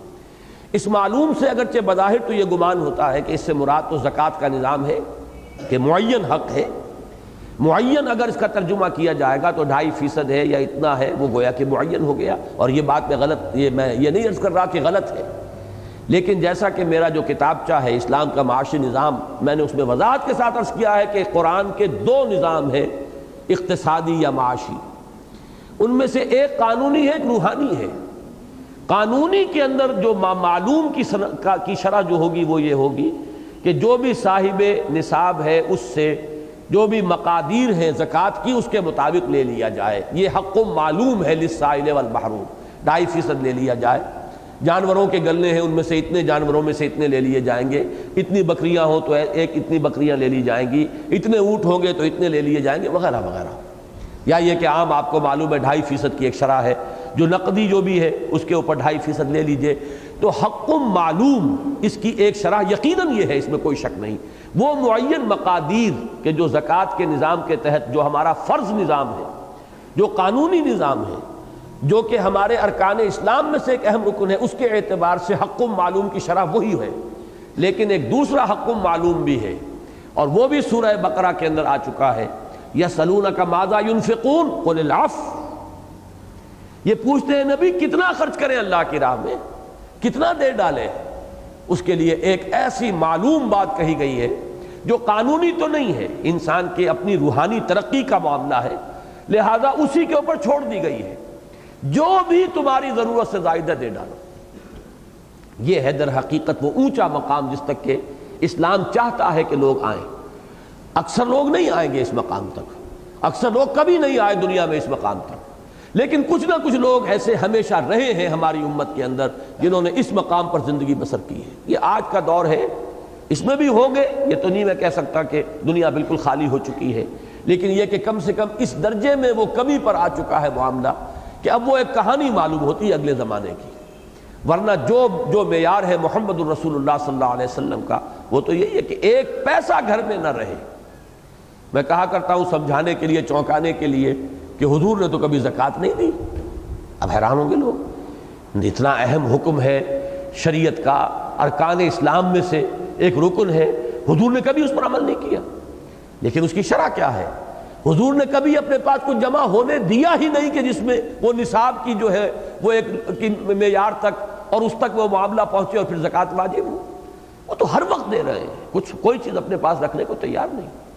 وہ واقعہ بہت مشہور ہے حضور صلی اللہ علیہ وسلم کی حیات طیبہ کا کہ ایک روز فجر کی نماز کے فوراً بعد سلام پھیرتے ہی آپ خلاف معمول صفوں کو پھلانگتے ہوئے اور آپ اپنے حجرے میں تشریف لے گئے۔ لوگ حیران ہو گئے، کیا معاملہ ہے، کوئی تکلیف آپ کو ہوئی ہے یا کوئی اور ایسی شدید ضرورت پیش آ گئی ہے؟ واپس آئے تھوڑی دیر کے بعد تو سوال کیا حضور معاملہ کیا تھا؟ فرمایا کہ مجھے نماز میں یاد آیا کہ رات کہیں سے کوئی ہدیے کے اندر کچھ نقد آیا تھا، کچھ سونے کی کوئی ڈلی تھی، کسی نے ہدیتاً بھیجی۔ اب ظاہر بات ہے کہ محمد رسول اللہ صلی اللہ علیہ وسلم وہ ہدیہ اپنے پاس رکھتے نہیں تھے، ہاں اپنی ضرورت پوری کرنے کے لیے اپنی ازواج مطہرات کے جو نان نفقہ ہے جو معین ہے اس کا معاملہ علیحدہ ہے، لیکن اس سے زائد اگر کوئی شے ہے تو کبھی محمد نے اپنے پاس نہیں رکھی صلی اللہ علیہ وسلم۔ اتفاقاً اس شب فرماتے ہیں کہ میں بھول گیا، اب نماز میں مجھے خیال آیا تو اب میں ایک لمحے کی تاخیر بھی نہیں کرنا چاہتا تھا، لہذا آپ وہ بالکل غیر معمولی انداز میں اپنے معمولات سے بالکل ہٹ کر اس طرح صفے پھلانگتے ہوئے گئے ہیں اور جا کر اس کو پہلے گویا کہ وہ نجاست تھی جس کا گھر سے نکل جانا ضروری تھا۔ یہ ہے وہ لیول جس پر کہ محمد الرسول اللہ صلی اللہ علیہ وسلم نے زندگی بسر کی۔ اگرچہ یہ کمال ہے، واقعہ یہ ہے کہ میں جب بھی اس پر غور کرتا ہوں تو عقل دنگ رہ جاتی ہے۔ حضور نے کبھی کسی ایک شخص کو بھی اس مقام پر آنے کی صراحت کے ساتھ تلقین نہیں کی ہے. یعنی یہ نہیں کہ قانون نہیں بنایا اس کو، معاذ اللہ، اس کا تو کوئی امکان ہی نہیں. قانون تو وہی رہے گا. تمہارا مال ہے، اگر اس حد تک جمع ہو گیا تمہارے پاس کہ نصاب کی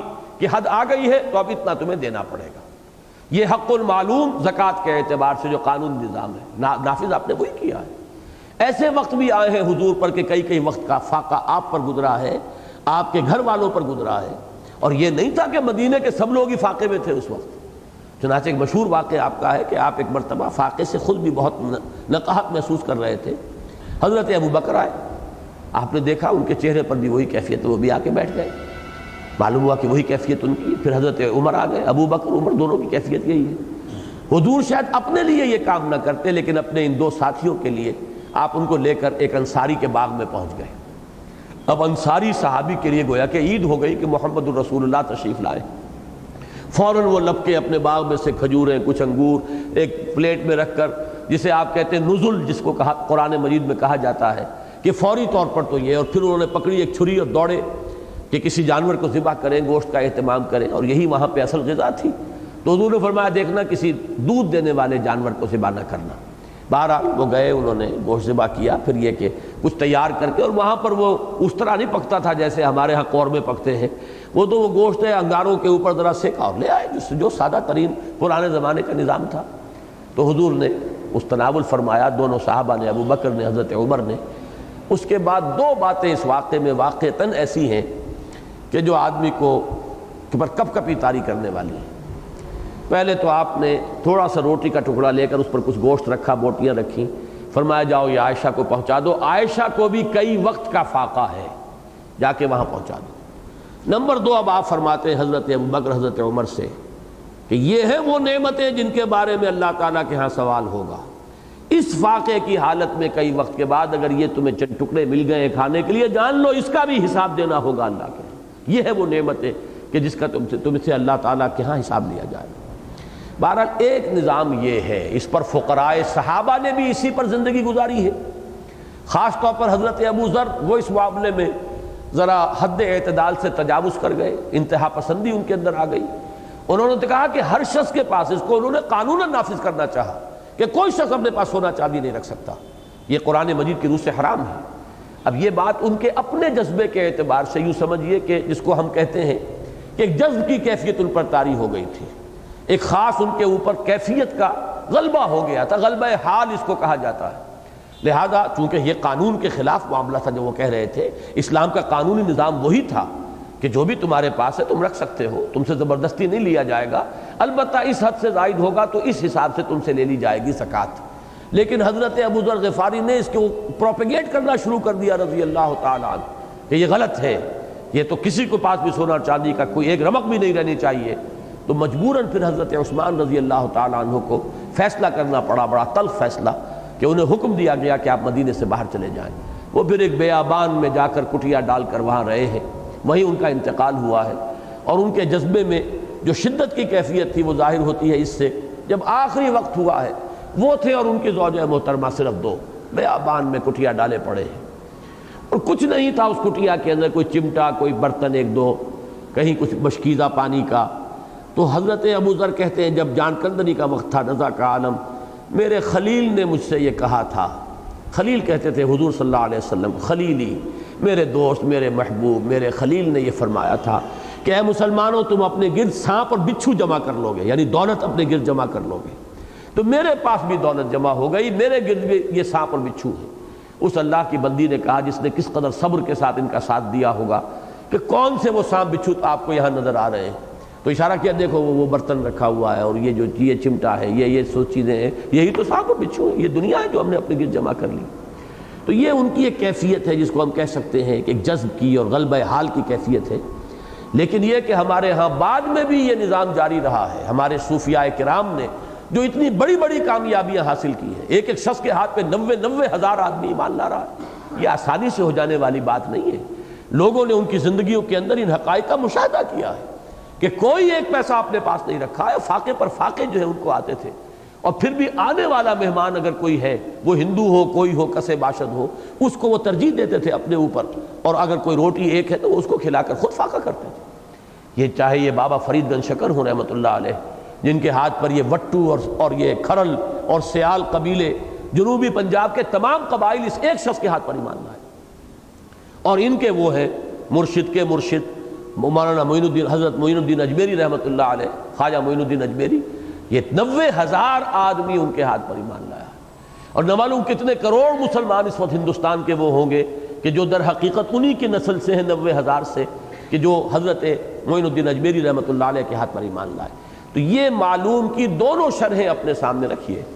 فی اموالہم حق معلوم للسائل والمحروم، معلوم قانونی سطح پر زکوٰۃ ہے،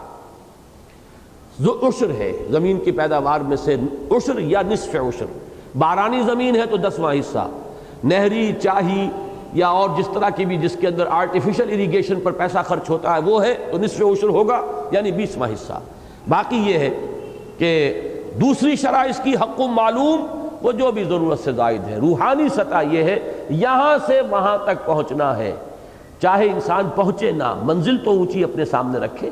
نقشہ تو رکھے اپنے سامنے کہ یہ ہے، اس نقشے کی نفی نہیں ہو جانی چاہیے، اس لیے کہ پھر تو اوپر چڑھنے کا امکان ہی نہیں رہے گا،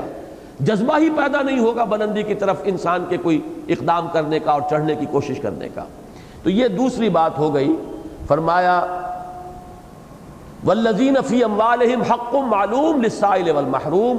والذین ہم للزکاۃ فاعلون، یہ دونوں ایک دوسرے کے تقابل میں آ گئے، اور یہاں پر بھی ایتاء زکوٰۃ کے بجائے فعل زکوٰۃ، مسلسل عمل کرتے رہنا، عمل پیرا رہنا۔ اب ذرا اس کو پیچھے لاؤ، ایک خانہ پیچھے، بس۔ اب جو تیسری چیز آئی ہے سورہ معارج میں، والذین یصدقون بیوم الدین والذین ہم من عذاب ربہم مشفقون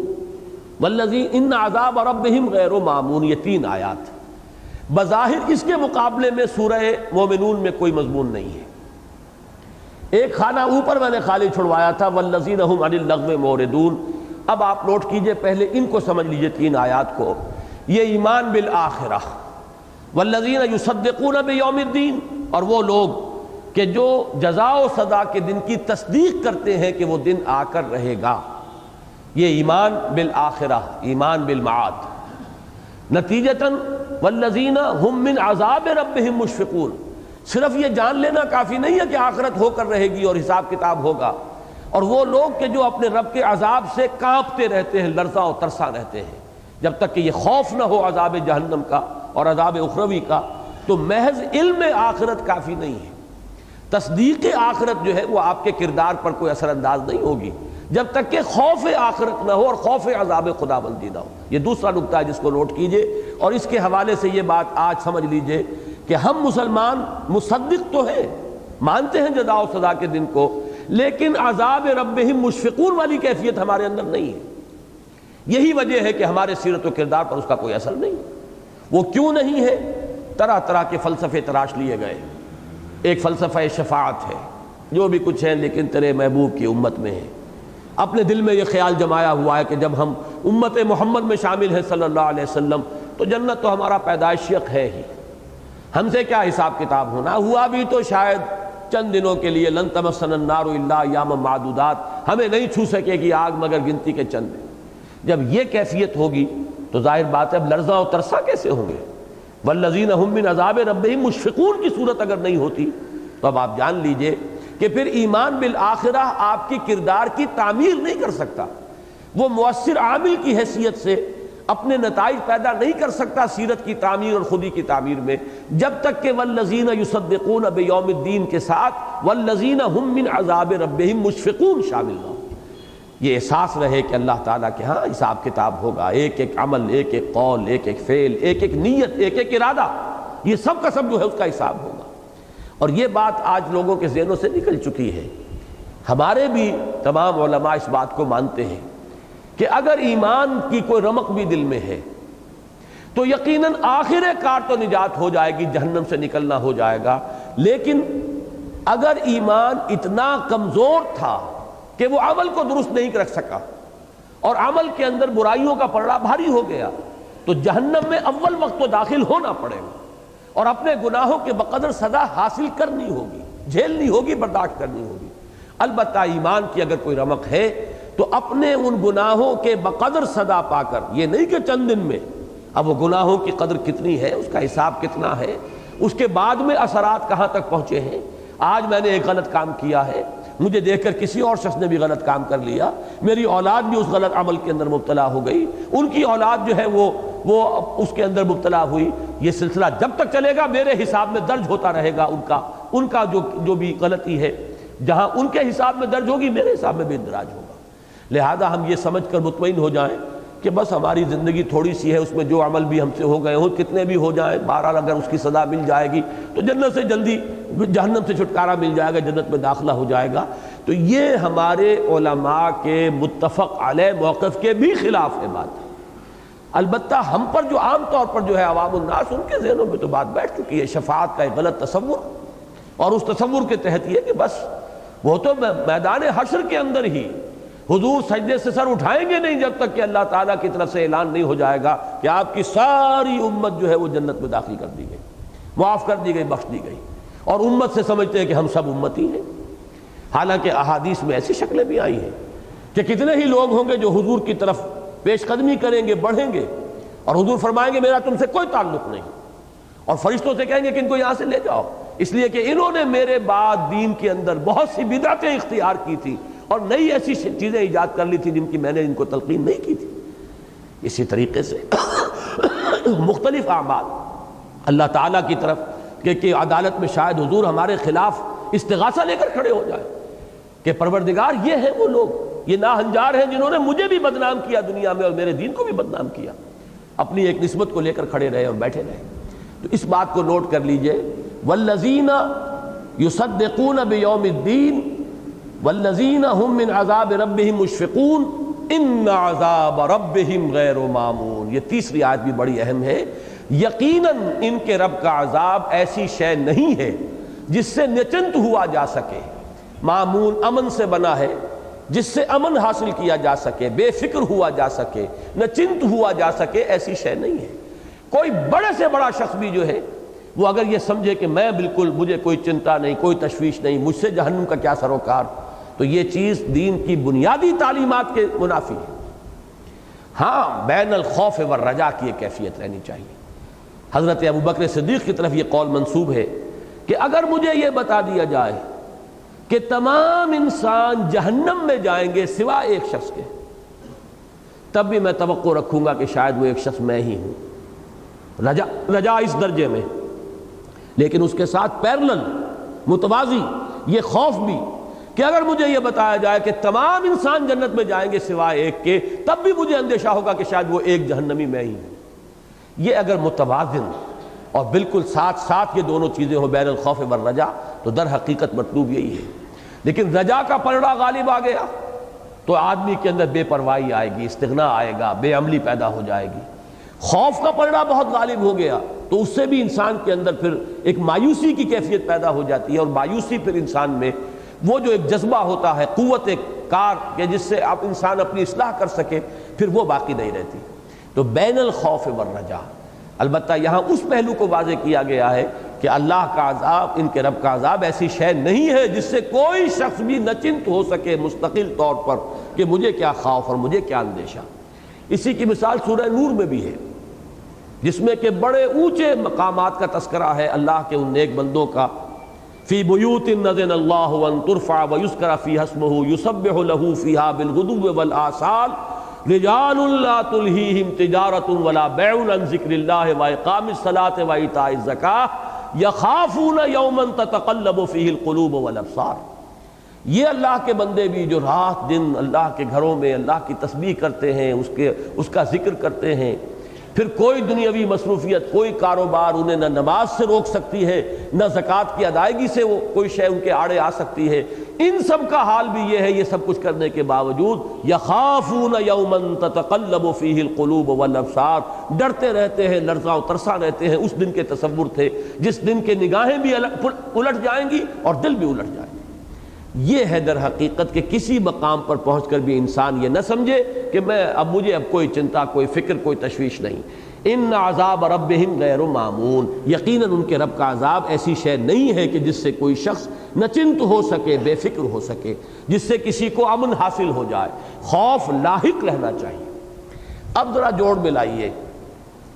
سورہ مومنون میں جو مقام آیا تھا جس کے مقابلے کا خانہ خالی تھا، اور سورہ معارج کا یہ مقام جس کے مقابلے کا خانہ ادھر خالی ہے، ان دونوں کو جوڑیے تو ان میں ایک بڑا گہرا منطقی ربط ہے۔ القرآن یفسر بعضہ بعضا والذین ہم عن اللغو معرضون، وہ لوگ کہ جو لغو بات سے اعراض کرتے ہیں۔ یہ در حقیقت نتیجہ ہے ایمان بالآخرہ کا۔ اگر آخرت کا یقین ہے انسان کو تو گویا کہ وہ یہ جانتا ہے کہ اصل زندگی آخرت کی زندگی ہے، یہ دنیا کی زندگی عارضی اور فانی ہے۔ البتہ اس دنیا کی محدود زندگی میں جو کچھ ہم کمائی کریں گے اس کے نتائج پھیلے ہوئے ہوں گے لامحدود زندگی پر، لہذا اس زندگی کا ایک ایک لمحہ قیمتی ہو گیا۔ یہ نوٹ کیجئے، اس زندگی کی اور وقت کی قدر در حقیقت ہو سکتی ہے اسی شخص کو جو آخرت کا یقین رکھتا ہے۔ جسے آخرت کا یقین نہیں، اس کو کیا قدر ہوگی؟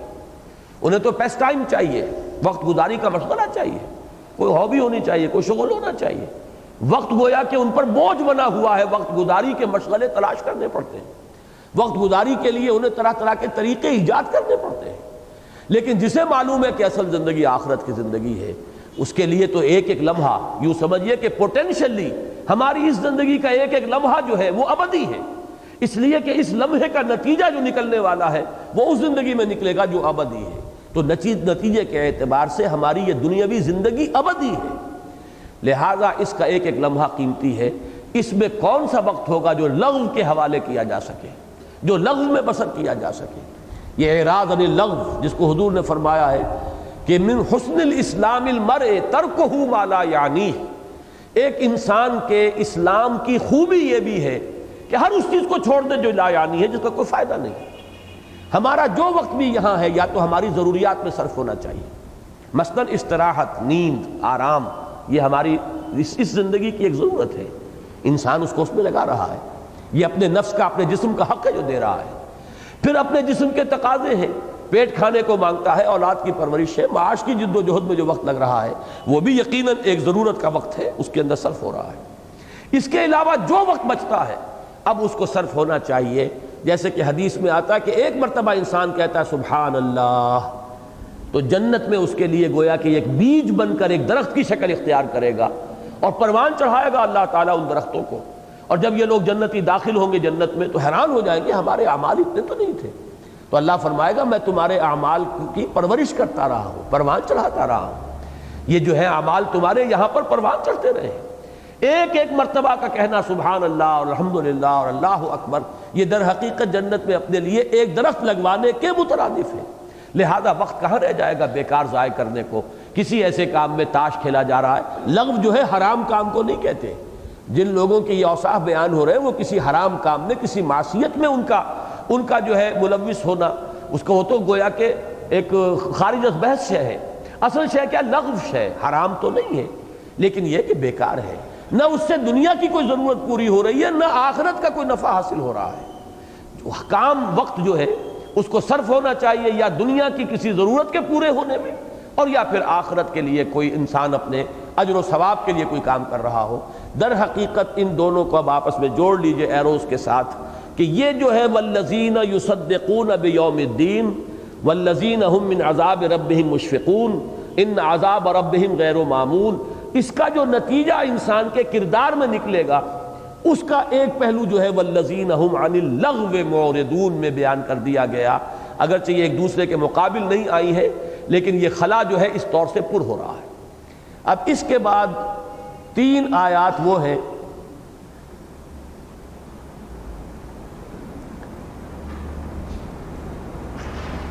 بلکہ 4 آیات، یہ مشترک ہیں، ایک شوشے کا فرق نہیں ہے ان دونوں مقامات پہ۔ ان میں اہم ترین مضمون ہے ضبط نفس شہوت کے اعتبار سے، جنسی شہوت کے اعتبار سے۔ والذین ہم لفروجہم حافظون، اور وہ لوگ کہ جو اپنی شرمگاہوں کی حفاظت کرنے والے ہیں،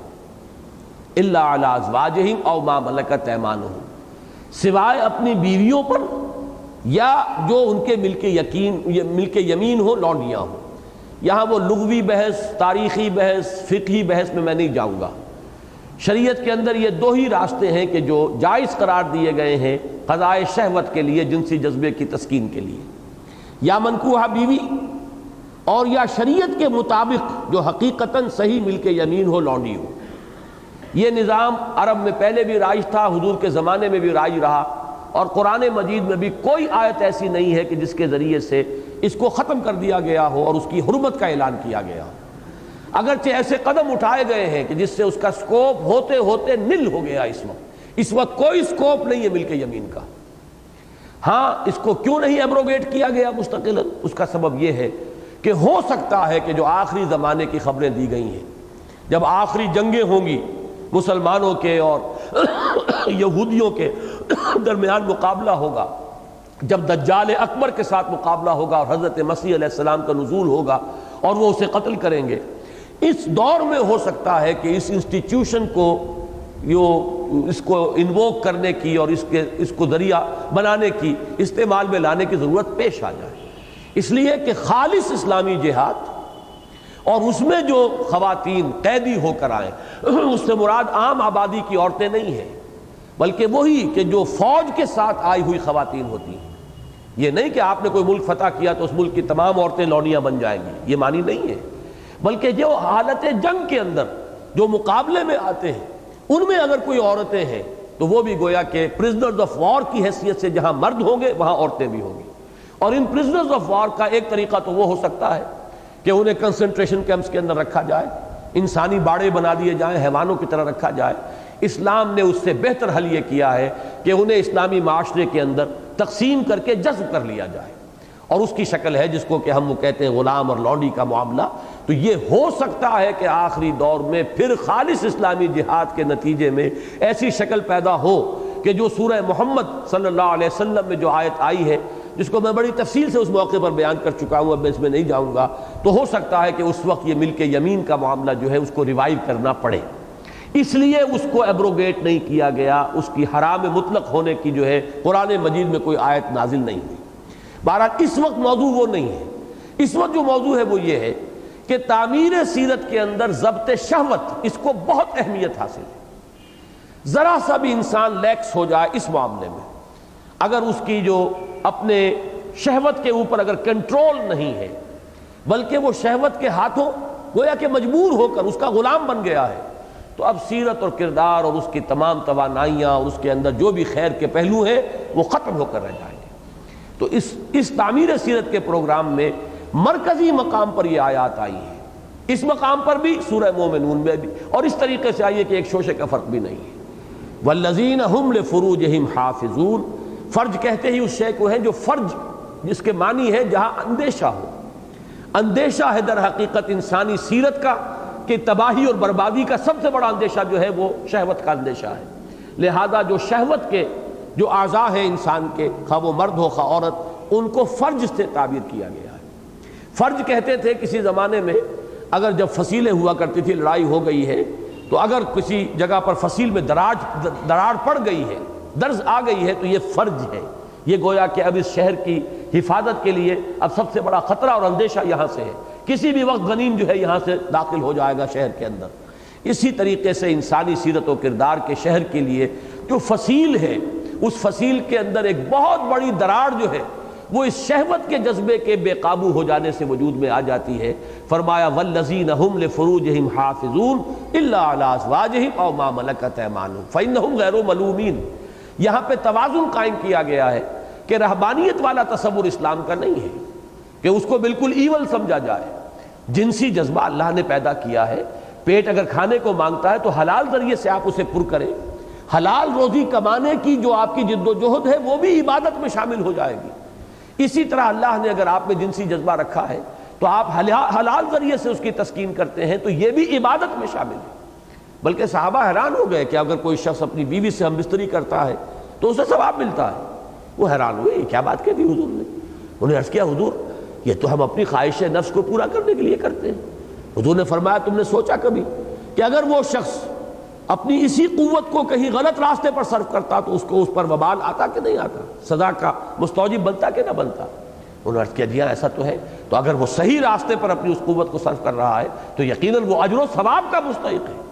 لہذا وہ رہبانیت کا تصور جو ہے جس میں ایول قرار دیا گیا اس پورے معاملے کو،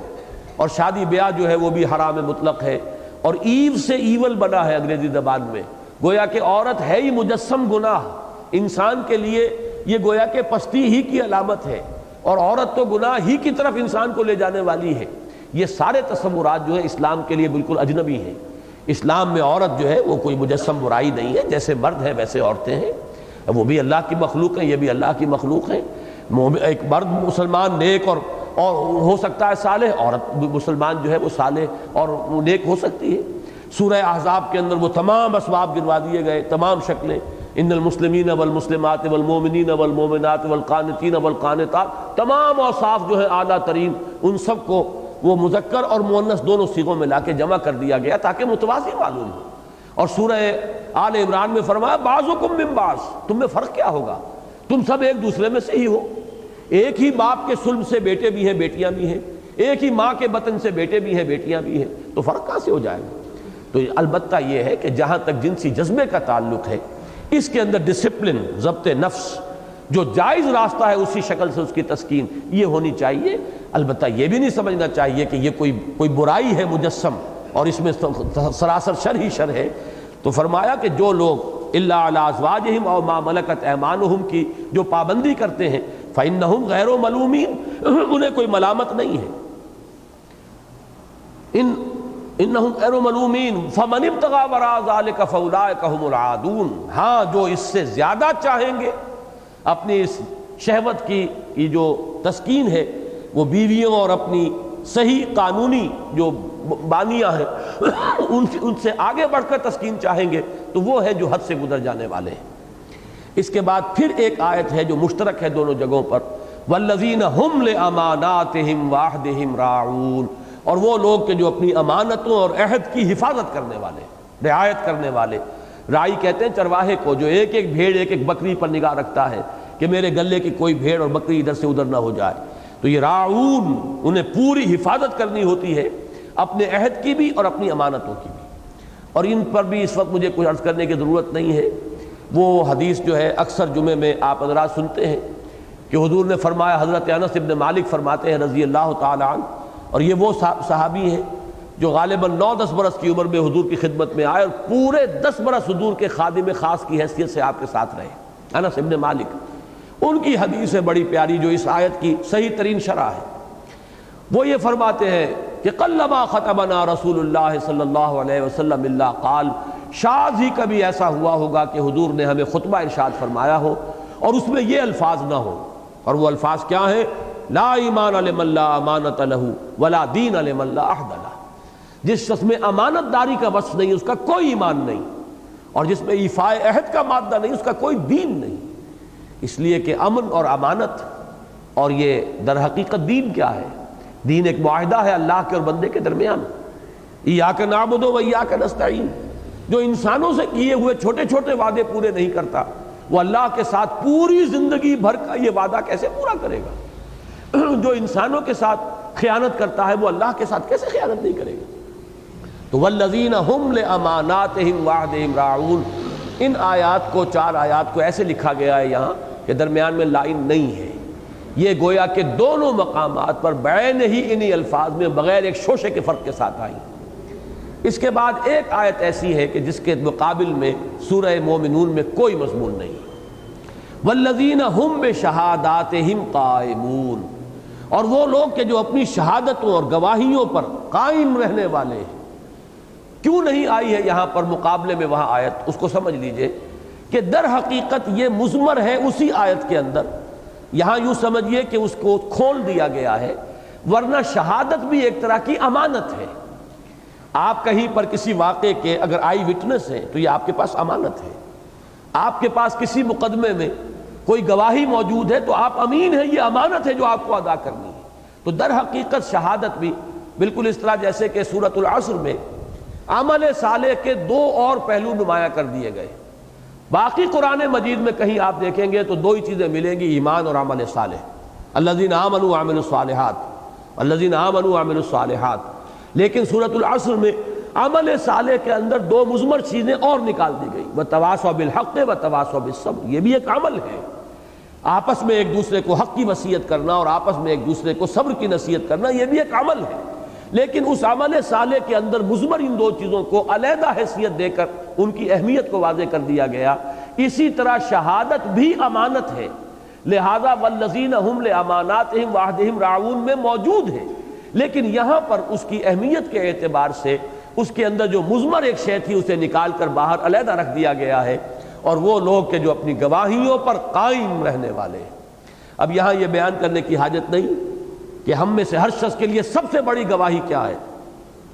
اشہد ان لا الہ الا اللہ واشہد ان محمد رسول اللہ، یہ سب سے بڑی گواہی ہے۔ اور در حقیقت ہمارا پورا عمل اگر اس گواہی کی تعبیر نہیں کر رہا ہے، اس کی نمائندگی نہیں کر رہا ہے، تو گویا کہ ہم اپنی شہادت کے خلاف عمل کر رہے ہیں، ہم اپنی شہادت پر قائم نہیں ہیں۔ یہ سارا جو ہمارا عمل ہے در حقیقت ہماری اس گواہی کی نفی کر رہا ہے، ہم اس پر استقامت کا مظاہرہ نہیں کر رہے۔ تو یہاں سے چل کر چھوٹی سی چھوٹی گواہی جو ہے، چاہے وہ کوئی وقوعہ ہے اور آپ اس وقت موجود تھے، آپ نے دیکھا، وہ بھی گواہی ہے، لیکن سب سے بڑی گواہی تو یہ ہے، شہادت بر وجود خود ز خون دوستاں خواہی۔ بڑے پیارے اشعار علامہ اقبال کے یہ کہ اللہ تعالیٰ کو جو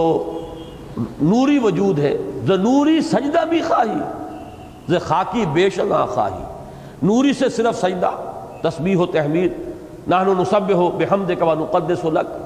اور یہ جو خاکی وجود والا انسان ہے اس سے کچھ اور چاہتا ہے۔ کیا چاہتا ہے؟ چنا خود را نگہ داری کہ بائی بے نیازی ہا، شہادت بر وجود خود ز خون دوستاں خواہی،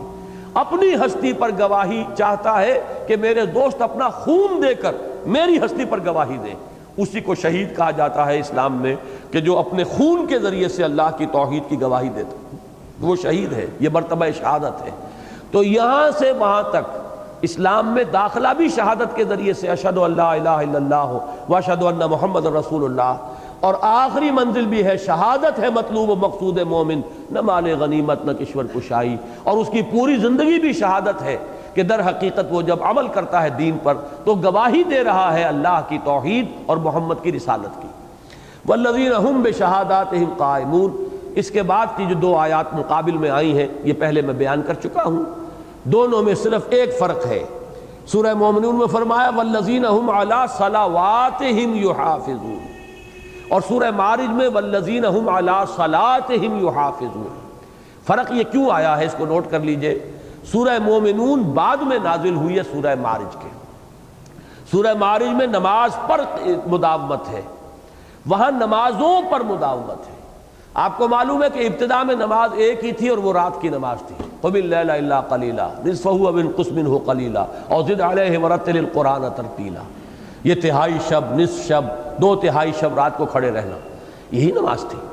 بعد میں جیسے جیسے اور نمازوں کا حکم آیا، آپ دیکھیں گے مکی صورتوں میں کہیں آیا صبح و شام کے نماز کا ذکر آ رہا ہے، بکرتم و اصیلا، صبح و شام۔ تو اس طریقے سے تدریجاً یہ نمازوں کی تعداد بڑھنی شروع ہوئی، لہذا سورہ مومنون میں جمع کا صیغہ لے آئے والذین ہم علی صلواتہم یحافظون۔ پھر جا کر یہ جو واقعہ ہوا ہے معراج کا تقریباً سن 11 نبوی میں، تب وہ 5 نمازوں کا پورا نظام، اور سورہ بنی اسرائیل میں اس کا تذکرہ ہے، اور وہی ہے اقم الصلاۃ لدلوک الشمس الی غسق اللیل وقرآن الفجر ان قرآن الفجر کان مشہودا۔ تو یہ فرق جو ہے صرف لفظی فرق ہے، اور اس میں میں پہلے بیان کر چکا ہوں کہ تعمیر سیرت کے اس پروگرام میں ابتدا میں بھی نماز، اختتام پر بھی نماز۔ سورہ معارج میں خاص طور پر مومنون اور المصلین یہ گویا کہ مساوی ہے مفہوم کے اعتبار سے۔ اور نمبر 3 جو بات میں عرض کر چکا ہوں کہ اس میں مداومت اور محافظت پر زیادہ زور ہے،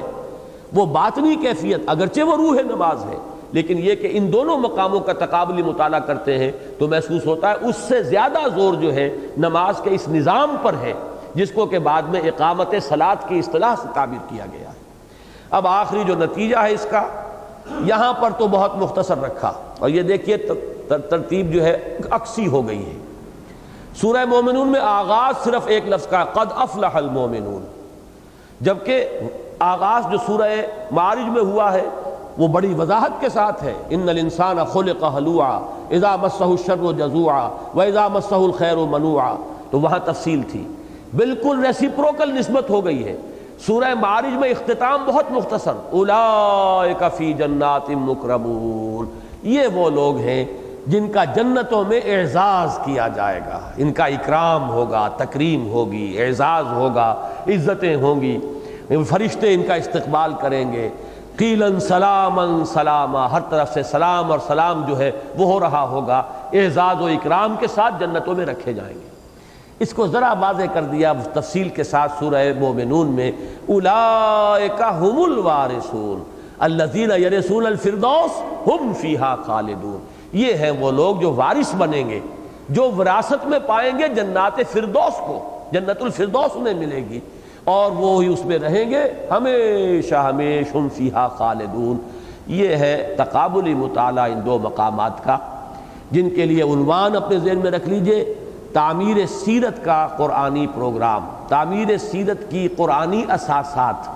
یا اقبال کی اصطلاح تعمیر خودی کا قرآنی پروگرام یا اس کی قرآنی اساسات، اور اس میں اس تقابلی مطالعے سے مضامین مزید واضح ہو گئے۔ القرآن یفسر بعضہ بعضا کی ایک بڑی عمدہ اور نمایاں مثال ہمارے سامنے آ گئی۔ اللہ تعالی ہمیں اس پروگرام پر عمل پیرا ہونے کی توفیق عطا فرمائے۔ بارک اللہ لی ولکم فی القرآن العظیم ونفعنی وإیاکم بالآیات والذکر الحکیم۔